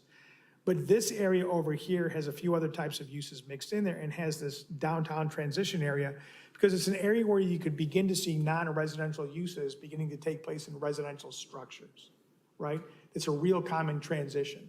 And so what this shows is that depending if it's residential compatible, the scale works, it works in residential structures, that you could be able to, on a conditional basis, or if someone came in, but not as of right, they could begin to ask for or propose, like maybe it's a coffee shop or something out of an older home that's transitioned into a coffee shop or something like that. But the idea of something beginning to happen in this area on the western edge of downtown in some of these older homes or commercial buildings now that aren't straight residential, but non-residential uses may be able to move into here on a case-by-case basis if it would augment the character of the neighborhood and bring more charm to it. Sometimes that's a way to make sure investment goes up and residential compatibility stays high. It actually, for the type of neighborhood could becomes more enticing to the people who would choose to live there anyway, if it had more charm and nuance, it wasn't just all residential.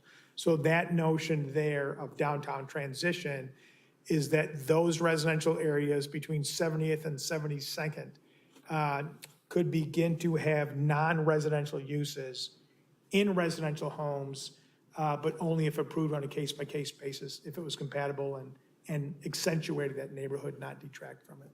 John, you don't have the fire station marked as public, semi-public. I'm not exactly sure where it is.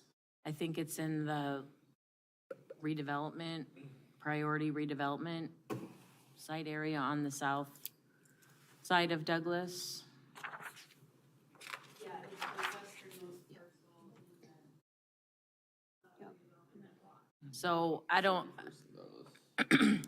Which building is it? 71st and Douglas, it's. Okay. Right here? This one? Okay. All right. so I mean, that's a good question, whether we keep it in that area or we change the boundary of the redevelopment Right. area. I'll leave you guys to discuss that, but I think it should be marked as public, semi-public right now. I agree.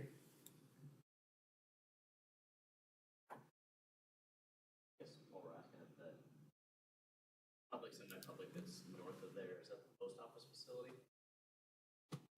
Yep. And is it owned by the post office, or is that commercially just rented to them? So in other words, should that be mixed use, even though the tenant is a government entity? I think they actually own it, we can verify. Yep. Last I checked, it was not part of it. Okay. They just don't own a lot of their post offices, so I just didn't know on that facility. Sure. Okay. So that was most of the changes that were here in this section. So the biggest change was providing a little bit more flexibility to those neighbors, that neighborhood on the western edge, to provide some non-residential potential there, and to move the whole sort of entry into the downtown a little bit further over to 72nd from 75th. Are you going to take the crosshatches off of this one too for the extra driveways? Yeah, we didn't talk about doing it here, but I think we should as well, because at this scale, it's easy to see what driveways we're talking about, but I think, Then you need to put it in the legend so people know. Removing the access. Oh, you're taking. yeah. And so it's Yeah, funny it's because one or I'm the other. looking, I can tell you here what the direction was, because the one you see on the screen, it's not in the legend, but it's on the map, and I have a hard copy that was printed yesterday, and it's in the legend But not on the and map. on the map. Oh, okay. So I think Yep, that works. staff probably took it out here and didn't delete the later Yep, on. perfect. So, because I'm thinking like, okay, moving from the legend, I go, oh, it's on my hard copy right here. Okay.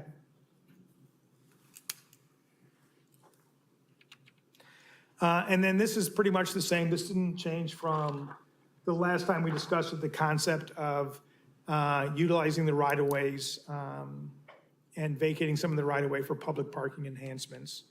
I know that, what's the latest and greatest for the arena? We didn't change it from last time, but I know some things were in the air, so. Correct. This may, okay, so this is still, page in progress, okay, so we'll just be aware of this, but we didn't make any changes to this from last time. Hey, I don't know, Curtis, if you're the right one to answer this. I mean, this is a long-term document. I mean, we want to talk about Merle Hay Mall redevelopment, but I think you need to have internal discussions as to whether or not we want to put something like a picture in the, yeah, in the world's largest spirit Halloween store. I don't know. That's about it. I agree, and I think by the time we go final with this, we'll know a lot more. But we'll make a good call on this one. Okay. Thank you.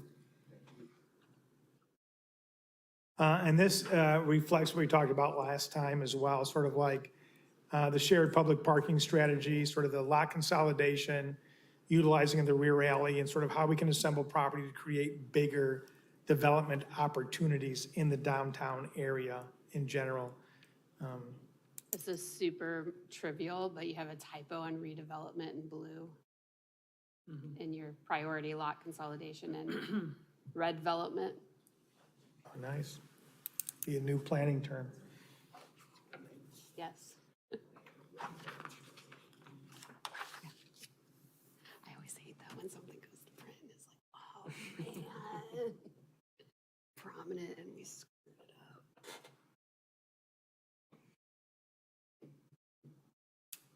Okay, so this page is the same as last time. What was the reaction of the stakeholders to the downtown concept that you presented? They're generally in favor of it.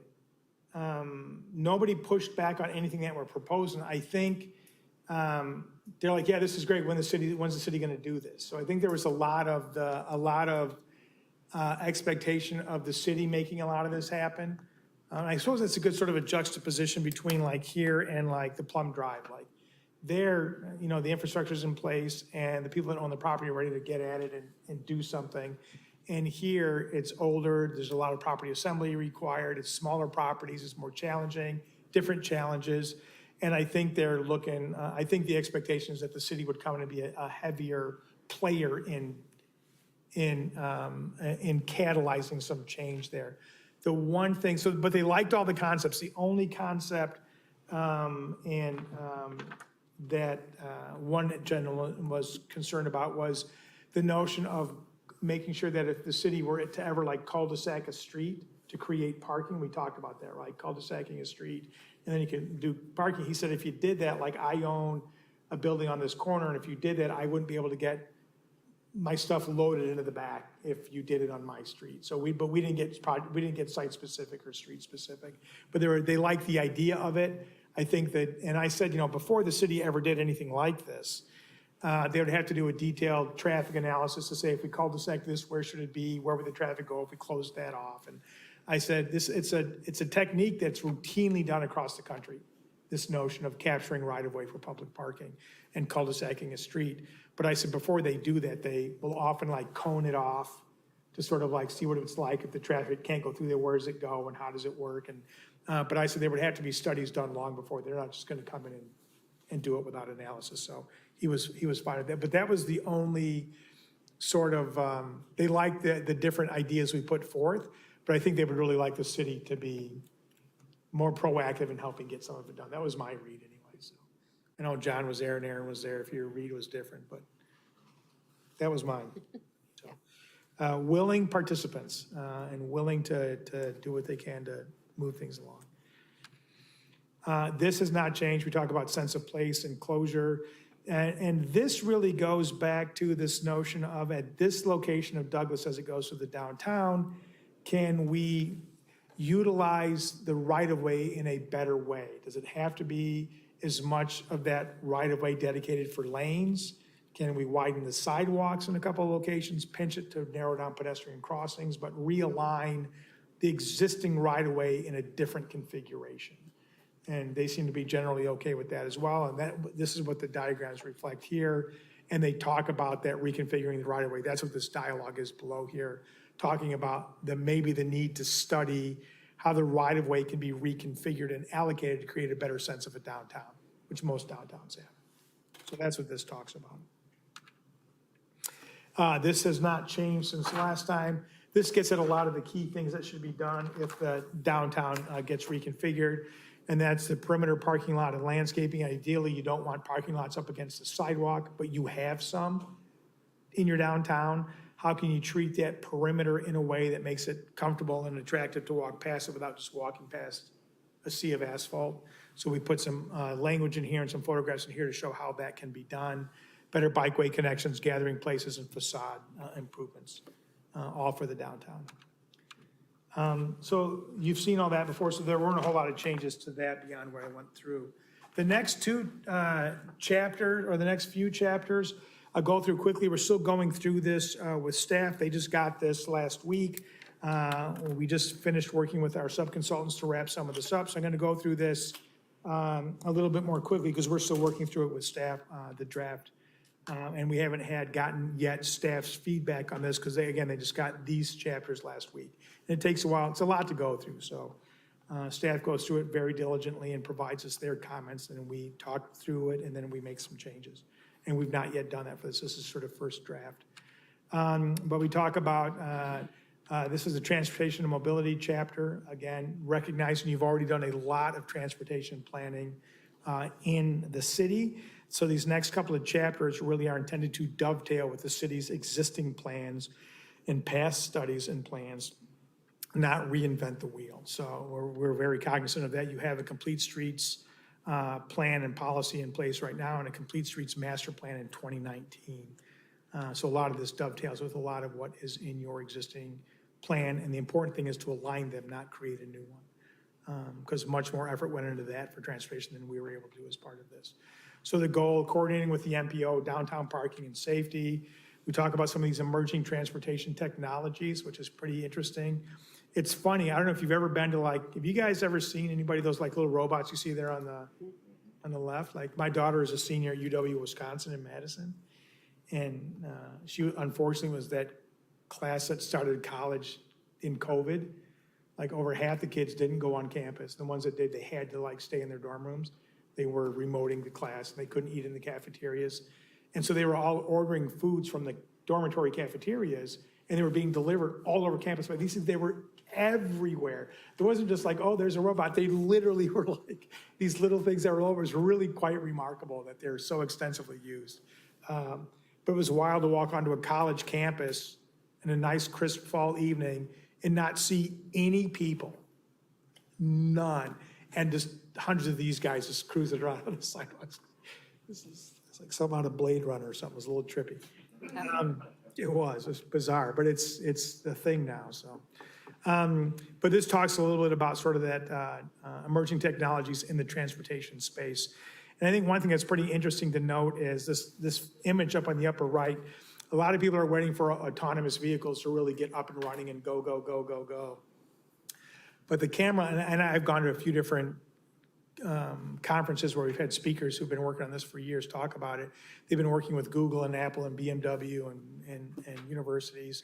And, you know, you get a little bit of rain, let alone snow, and a lot of this stuff doesn't work because of the refraction of like even water sitting on a surface. You know, if you look at like a pond and see a fish, it's not where you think it is. It kind of straight, you know, it's because of that. And so what's going to work is sort of what you see here in this imagery is every vehicle will have a chip that's constantly reading where every other vehicle is. Every stop sign will be chipped. Every white stripe on the side of the road will have a chip in it every 20 feet. And everything will talk to everything else. So you almost could have no cameras and just that beaconed network would allow you to drive autonomously. But the vehicle isn't autonomous. It's the network that allows it to happen. So this sort of gets into this sort of like this connected network of smart transportation and talks a little bit about this. It would be remiss if we didn't talk about, when you're talking long-range planning, some of the things that are not common now, but are on the horizon and maybe. And so the science isn't settled enough to establish policy for it, but you have to sort of like put it out there to talk about some of the things that may be coming online.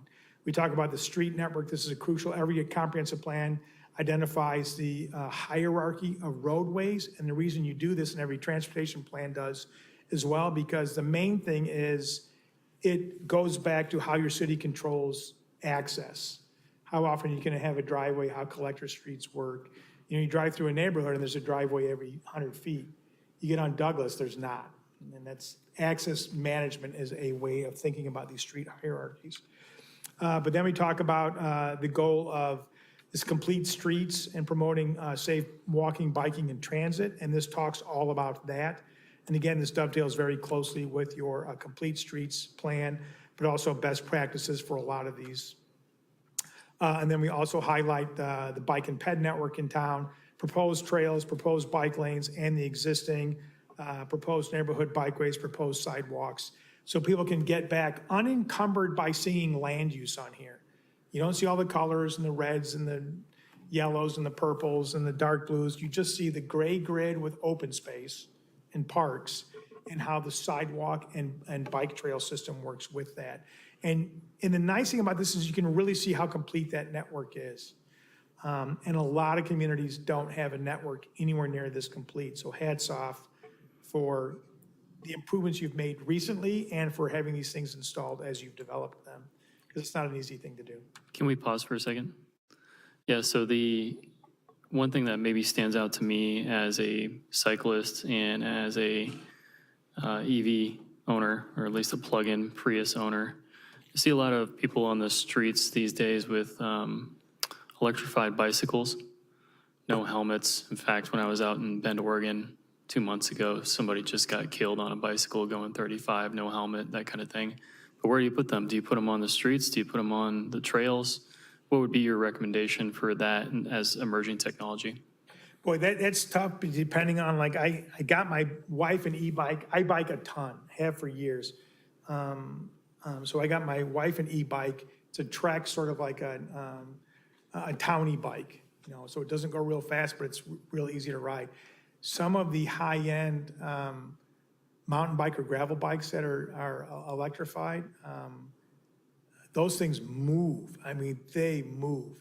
A couple of my employees in California have them. They go out every weekend in the mountains around San Diego and LA and stuff. And I don't know, there's no uniform regulation on that. It's like if you go to a lot of communities where these e-scooters have popped up everywhere, they say you're supposed to have a helmet. Almost nobody does, and you see accidents. And the number of people on e-bike accidents and ERs is going up dramatically because people just aren't used to navigating at those speeds on a bicycle.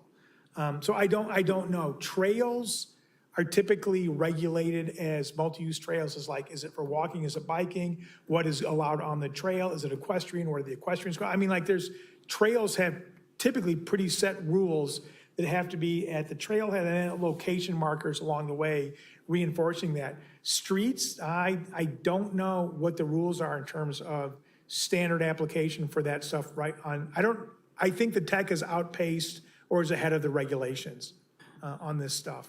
Certainly would agree with you, and I don't know if it's easy for us to delineate maybe where they should be put, trail or road, but at least carving out something for those folks that are already on the trails or already on the roads to sort of make that easier. Yeah. I think if you're in a car, you're sort of looking around trying to figure out how to handle that situation, and then if you're on the trail, it can be pretty obnoxious, somebody blazing by you at 35 doing some pretty rude stuff, so. Yeah, no, it's alarming because I think it catches people off guard. It's like when you're on a scooter, you think you're on like a kid's toy, but you're using it to get around, and before you know it, you're going at a pace that if you step off of it, you can't run fast enough to keep up with the departure, and you face plant. So it's tough. I think the best thing you can do until the regulations catch up is really aggressive, maybe helmet campaigns. Because people get going way too fast before they know they're in trouble. So those things fly. So I don't know. I think it's something that's probably beyond the plan. Sure. But clearly an issue that's beginning to, we hear more and more of. Yeah, if it's not in the plan, maybe highlighting sort of the scene a little bit and saying that, is it possible to maybe call it out and mention it as maybe there's not treatment for it within the plan, but is an emerging trend? And I'm not trying to force your hand in terms of what you write, but at the same time, would just like to acknowledge it. No, and again, and I had a sidebar at the break. I mean, this isn't up for adoption. This is we're talking about this. We can change stuff or add stuff or remove stuff. So if we want to put a thing in there, if nothing else, sort of a cautionary, like, hey, glad you guys are out on your bikes, but if you're on an e-bike, you can get moving fast. Be careful. So we can put something in there about that. And then one more item on this, in the sort of spirit of transportation. You mentioned, if you could go back a slide, I don't know if it's that or not. One more. I'm sorry, one more. That's all right.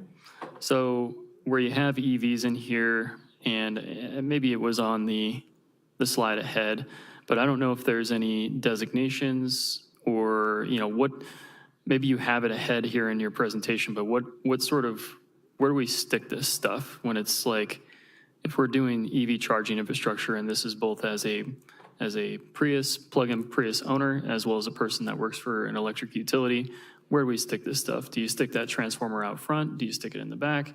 How big is it? Do you have the accompanying support systems that go with it? Rectifier, charging, all these things? Or how do we make this both friendly looking as well as fitting to our environment? Yeah, and it's a good question. And again, the science isn't settled on exactly how best to do it. I think an important thing to note, if you look at the last paragraph under electric, the second column, it says, as the state of Iowa implements the electric vehicle infrastructure deployment plan. So I think they're going to start seeing some regulations or some recommendations as to how this thing should be done. We can certainly provide you some draft zoning regulations as to what this can look like when it's done as a development aspect, where they can go, how they can go. A little bit tougher sometimes to retrofit them in because you've got to get the electricity to where these are. Yep. In new developments, it's pretty easy to put them in, so. Maybe it's even signage too. When I go downtown Des Moines, I can see like an electrified space by way of the color of the lines. Right. They're green lines.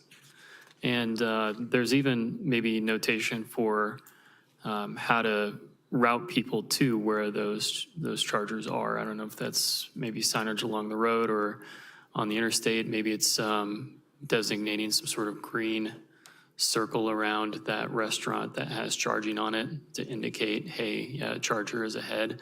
Or even if you're a semi, you mentioned that we have some fuel stations along 8035 and, congested corridors. Do we want people getting it wrong and swerving in and out of there, or do we want them directed appropriately to the right stations where they can get charged up Yeah. for a semi or for a car? That's good. And the nice thing about, unlike driving like a 78 Plymouth, you're not going to have anything on the dash that tells you where an e-charging station is or a gas station is.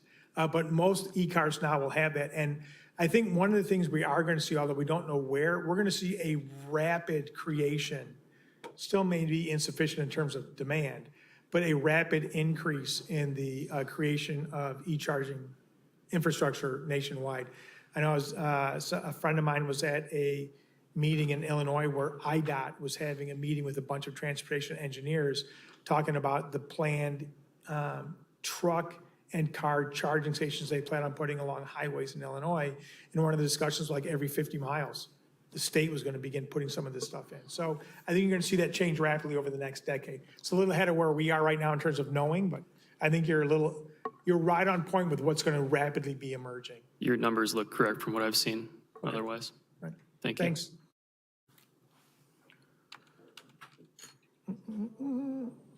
So we talk here about active transportation accommodations. Active transportation is a fancy way of saying walking, biking, maybe you're in a wheelchair, but you're not in a vehicle, right? You're doing something physically active to move around town, and that's what this talks about. It talks about the different types of lane configurations, posted speed limits for active transportation, based off of standards from the FHWA guidelines. And it talks about some of the other things that you can begin to do to make it better for pedestrians and cyclists and other non-motorized forms of transportation. We just had a quick sidebar, and that may be a good point to eliminate in here. Is there any blind corners in the area, things that we would enumerate with signage, any analysis in terms of accidents in the area? That's a level of detail that your transportation master planning could get to, but we wouldn't have sort of the bandwidth to get to as part of this study. Sure. I mean, there's no, I suppose, sort of like GIS or efficiency of scale that's out on the ground, walking, biking, or driving every inch of roadway and noting where there's sightline obstacles. So that's a level of effort we couldn't get into here. Yeah. And then again, here we talk about the transit ridership and shared micro-mobility. Ride sharing is tough to do in dispersed populations. It's just tough to do. Large cities do it. They often do it at a loss because it decreases traffic. Most major metropolitan areas now provide this.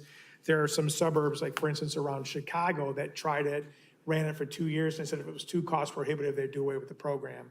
And most of them have done away with the program, but Chicago still has it. DC does it. Most big cities still do this. And you talk about e-bikes, they're now making these rideshare bikes e-bikes, which I've begun to see more and more as well, but that sort of alarms me a little bit. But that's rapidly coming online. And then chapter 9, I'll go through this pretty quickly. It's infrastructure, community facilities, parks, and open space. And again, you have plans in place to provide for some of this stuff already, so we didn't want to duplicate this. We put more effort into the focus areas and those things as opposed to here. But what a comprehensive plan does typically do is it identifies where a lot of these things are and draws the correlation between land use and development and growth.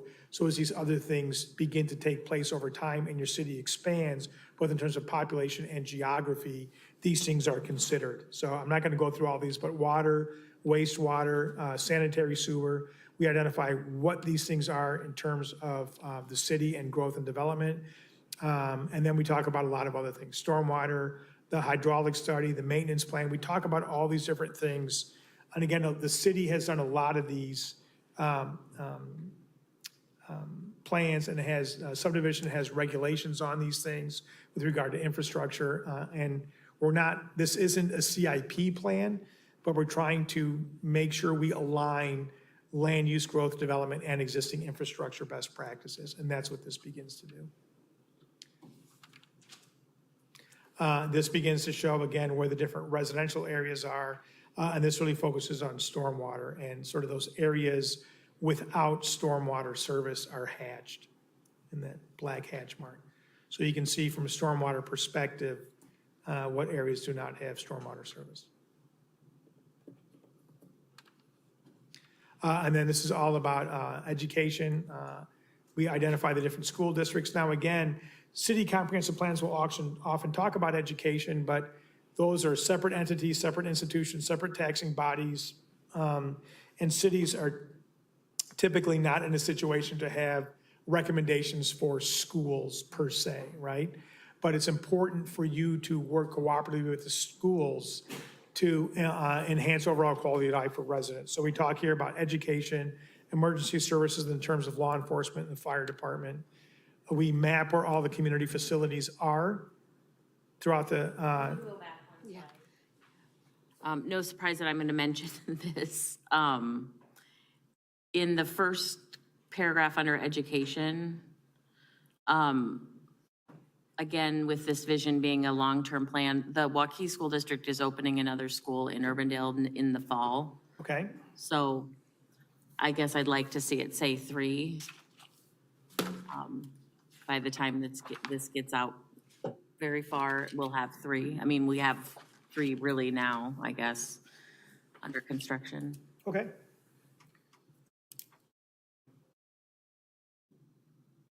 Okay, so Waukee School District operates the other 2 schools. We want to change it to 3. And I guess I don't know, I can't read this very well. Should we mention that there's 2 private schools? I don't know. I think that makes some sense. Des Moines Christian and St. Pius.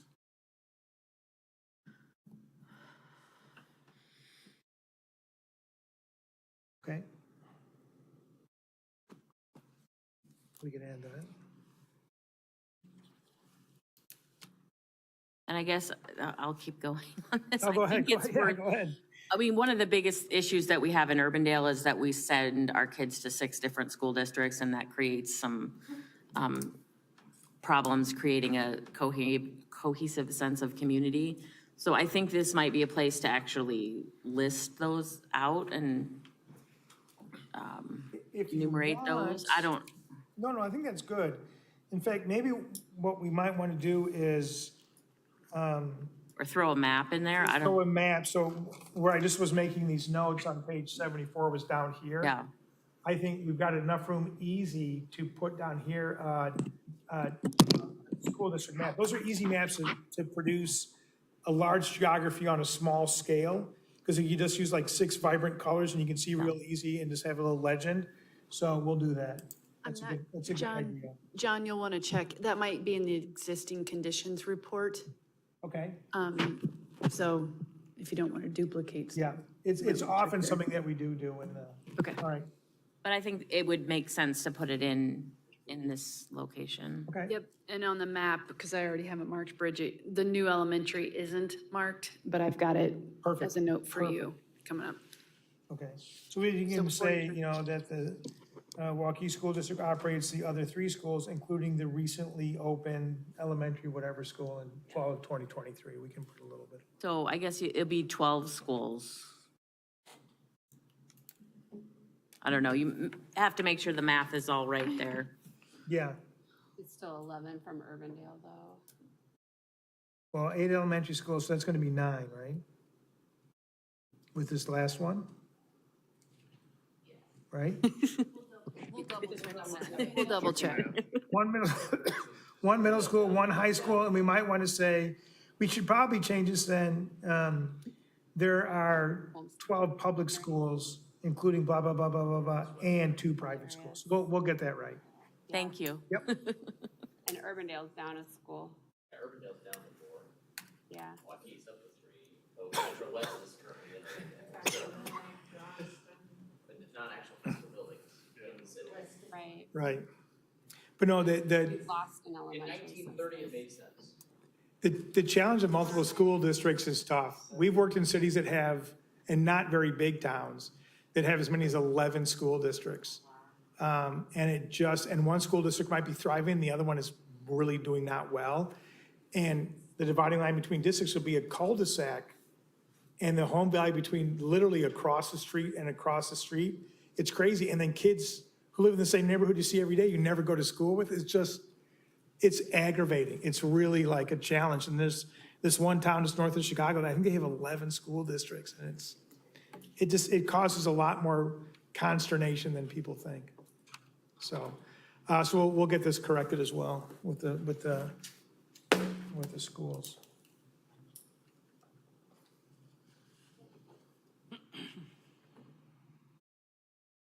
All right, almost done, hang in there.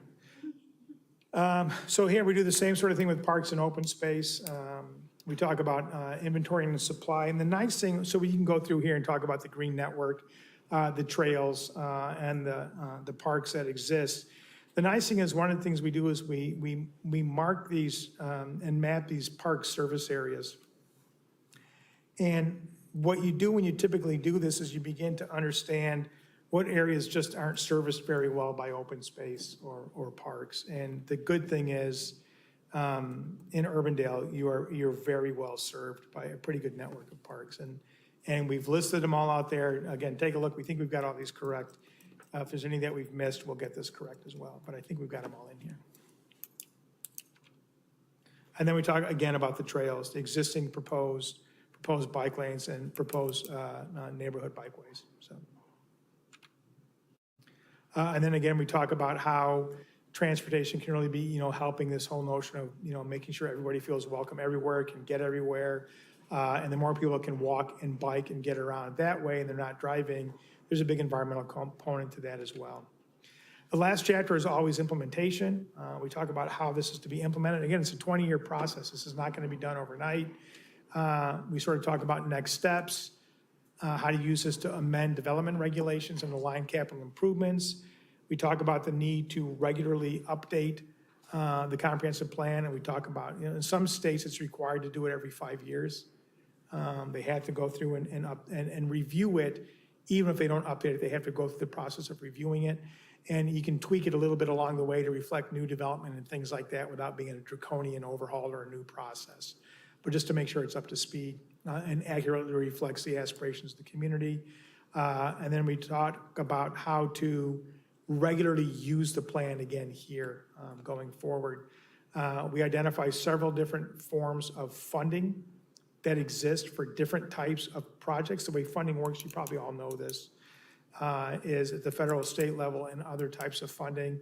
They're categorized typically around type of project: traffic mitigation, environmental, recreation, housing, pedestrian mobility, public safety, grants, and funding is usually clustered off and around different types of projects.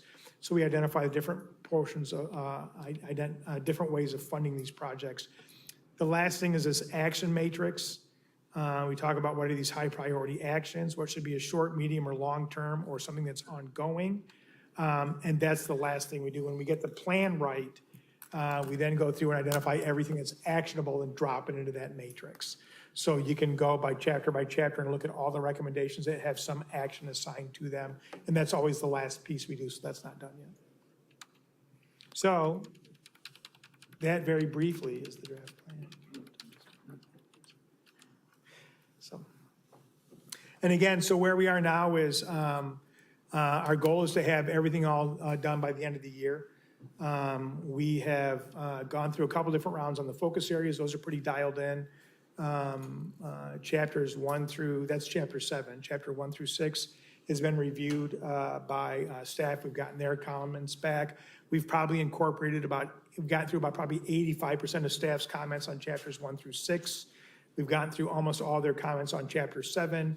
They just got 8, 9, and 10. Those are the last 3 chapters. And so the goal is to get these in working draft form, reflecting all the comments from staff, yours, and our team. and then begin to take that through the public hearing process and community outreach so people can provide feedback, see it online, come to an open house, things like that. And to begin to get this thing dialed in and calibrated to go through the public hearing process and adoption by the end of the year. So at this point, at some point in any process, somebody's got to get pen to paper to get a draft out there in the ether. And at that point, you're just massaging it, changing it to get it right. Up until that point, you hear everything and you do all the research and you got to figure out how to get that first draft done. So now we have a draft of everything in one PDF in one place, with big chunks of it have been reviewed at least once, if not multiple times by different parties. And the last 3 chapters are just now in review right now. So, but all the pieces are there except that table at the end. Is this group going to get a chance to have a copy of that to read? I mean, I am particularly interested in reading all of the fine 100%. So, print and yes. possibly making comments, I'm sure. Yeah, so there is, we wanted to present it here just to sort of orient you, to sort of know what you were getting over the next, I go to Montana tomorrow, it's their state conference, I have to give some presentations. But the goal is to get you a revised working draft for you, not for public consumption yet, but for City Council and Planning and Zoning Commission to begin take a look at and provide their feedback on. So I think the goal is probably try to have that working draft to you. That will be today, and maybe we might be able to get a couple of the changes we talked about today, maybe not. But we'd rather get a copy to you sooner rather than later, even if it's not finalized, so you can start going through it and marking it up. And then can you run through what you proposed as the, like, approval process, like public meeting and public hearing, or I does don't somebody know that off? No, I don't know that off the top of my head. I know the Planning and Zoning Commission will have the public hearing, right? I Okay. think- Are we going to have some sort of like open house before that? I think that's in the scope, I'm pretty sure. I don't have it in front of me, but I'm, Okay. Yeah, the process is, once we get to that point, then we will actually go ahead. There'll be a public session, probably a virtual session as well, too. And then at the same time, that'll coordinate with Housel coming back for the public hearing for planning and zoning. and we'll want to make sure that when we have that public review period, whether it's virtual or in person, before the public hearing, that the working draft is on the website, so people can see it, so they can come to, some people will come to the workshops or open houses, and that'll be their intake, but other people will want to look at it prior to that, so they can come loaded with questions. So before we get that schedule, we'll make sure there's a working draft for public consumption and review. Yeah.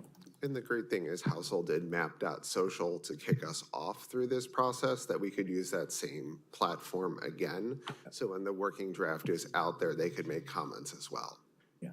I was actually just going to ask that, if Map Social would be used again. Is there any sort of grading or scoring for the sake of this, like public/user acceptance using Map Social? I've not seen anything like that. I mean, we typically use Map Social at the beginning. Sometimes we'll use it throughout the process. When we do it at the end, because it's, you can't Map Social a 100-page document, right? So what we typically would do is maybe just put the land use map as the base map for Map Social. And then say, if you have any, like, dislike, comments about land use, drop a point and leave your comment, and that way we can see if people have issue with where we've allocated land use in certain areas, right? So to that extent, we can probably do a Map Social experience or launch to get feedback on the land use map page. Yeah.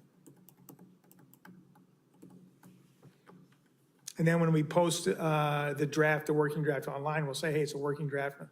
We want to get people's opinion before it goes to public hearing. This is just, working. We can provide a feedback page online as well, so people can submit their comments if they want to online. You had an amendment checklist, I think. Was it, go back to the amendment. It was one of the last pages you had. Implementation, yeah. And I had a note here for an amendment checklist. Yep, one more. Amending development regulations. So the note that I have here is just sort of an amendment / check-in checklist. We're all sort of sitting here today. We're all aware of this today, but is there sort of, is it typical to provide some sort of checklist or something like that, some sort of validation mechanism for those folks that are in the future that are actually going to be looking at this thing? Yeah, well, yeah, so this goes back to that, and staff can probably provide you an example, I think we might have given one before, of what the action agenda looks like. So typically on a plan like this, you'll have a matrix that could be 10 pages long, right? And you might say housing in neighborhoods. And you might have 20 different recommendations that are pulled from the plan, and it's given a prioritization or whatever else. And maybe the recommended action is the city should consider or investigate amending its zoning ordinance to accommodate blah, blah, blah. So one of the things, we've done this in some cities where staff and or the plan commission put a charge of this. One community we did years ago, they actually put in place an implementation committee. And they met every quarter just to see how effective we are at implementing the comprehensive plan. They went so far as to create a department head budget request form, where if a department head were to put in a budget request for something, or Public Works is proposing it part of their CIP plan, they had one of the things justifying the budget allocation was alignment and rationale from a comprehensive plan's recommendations. So they had to justify everything they did at every level going back to the comprehensive plan. So there are several different ways to do it, but what we provide is that matrix at the end. So every year staff or you can continually go down and be like, done, done, done, got to do that, done, done. And you can keep track of all the actions. So that's that last piece. Yeah, thank you. And with that, you mentioned something kind of along those lines. Typical ratio for land use, I don't know if there's a Goldilocks zone for these kinds of things, but how do you see things shifting from before to after in terms of, residential, commercial, industrial? And is there some sort of magic ratio for this, magic number? There isn't. There is no magic ratio because what works well for one city doesn't work for another. And again, it has to be done in the regional market context. We don't know what the market is. There are some cities that you would think, boy, that's a disproportionate amount of light industrial, but it's the region's industry, and a lot of it is in that town. So they don't have a lot of people, but they have a lot of revenue. In other towns, they would kill to get good retail or commercial because it is just all residential. So there's no ideal mix. There isn't one. I think what you'll likely see is a continued balance going forward. The biggest shift may be that you're beginning to get a little bit more residential near or in some larger commercial areas like mixed use. And you may be getting a greater diversity of residential in what traditionally might have been just a single family neighborhood. Yeah. A new one might have a little bit more offering than just single family, even if it's still mostly single family. So I think you might get a little bit of a mix, but the proportions I don't think will be draconian in terms of how they change. Yeah, and another thing you'd sort of said earlier about revenue, tax revenue, that kind of thing, or even development revenue, it's hard to project those things. You don't know if everything materializes, but you also don't want to project yourself into the hole by maybe putting yourself in a bad position with your plan. Yeah. Is there a way to ensure that that's not happening? Yeah, and that's just balanced, land use. I mean, if a community that intentionally says, we just want to be residential. There are communities we've worked in. We did a plan in California not that long ago. They had one residential zoning district. That was the whole city. Yep. We worked with some in Connecticut. That was the whole city. And they didn't care if they had any commercial. They didn't care if they had any jobs. They didn't care because the people who lived in that all residential had the money and they just foot the bill. They didn't care. That was worth it to them. No communities are like that. There's only a few, right? So you want a balance of land uses. It's also a balance of land uses that delivers the quality of life most people are looking for. Yep. Restaurants, entertainment, recreation, employment. You don't get that if it's all one thing. So what we're proposing, what the market projections have borne out, what your existing land use mix is a pretty balanced mix of land uses. Yeah. That's a very fair answer. Sort of a inline question with that. Again, biker, see a lot of stranded trails, non-arterial trails on the map, things that are just kind of going nowhere, branching subdivisions together. In the interest of not spending excess money, and I don't want to take things away from people, but 100%. At the same time, if it's not being used or if it doesn't connect the dots to anything, what are your recommendations of those situations? Well, and that's what the plan needs to do. So if a new subdivision is proposed, you should see a thing in here that talks about trail connectivity and trail connectivity to open space networks. And if someone comes in here for a new residential subdivision, and you can say, okay, do you connect to the adjacent neighborhood's bike trail? No. Well, you need to do that, or you're not going to get approval. So anybody that comes into the city looking for approval from the city beyond as-of-right permits, right? They need some sort of approval. You should hold up the comprehensive plan to say, hey, can I walk? Can I bike? Are you connecting the parks? Can people walk safely to here?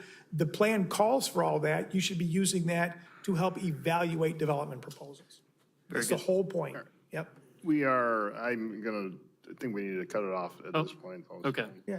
Well, I only had two more. okay, well, I was gonna say, if we have more comments, I think it's probably good to get some comments in Yep. and either that or, we're still gonna have another round on this, Marcus, but if you have something quick, we can get through them quick. Oh, yeah. So just quickly, the funding opportunities, I didn't notice the IRA funding in there. Is that listed? I can go and double check those. We usually do them state by state and federal, so. Okay. Otherwise, generally, I wanted to say that I really liked how you put the core principles together. And as far as I'm concerned, what you presented tonight, just my own evaluation of this is that it's a really good three-dimensional plan. Thank you. Form, fit, and function is all there. Thank you, I appreciate that. And again, we're looking for input. We got to get this thing dialed in so it's right for Urbandale, not anybody else, for you guys. So we're looking forward to that input, and thanks for putting up with me for a couple hours. Nope, John, Thank you. I appreciate it. It's good to get through. I think we all need to take it and Yep. digest it some more. If we have any questions, we're certainly gonna have another bite at the apple later on, so. Perfect. Thank you. With that. Thank you so much. We Appreciate are it. adjourned. Thank you, everyone. Thanks for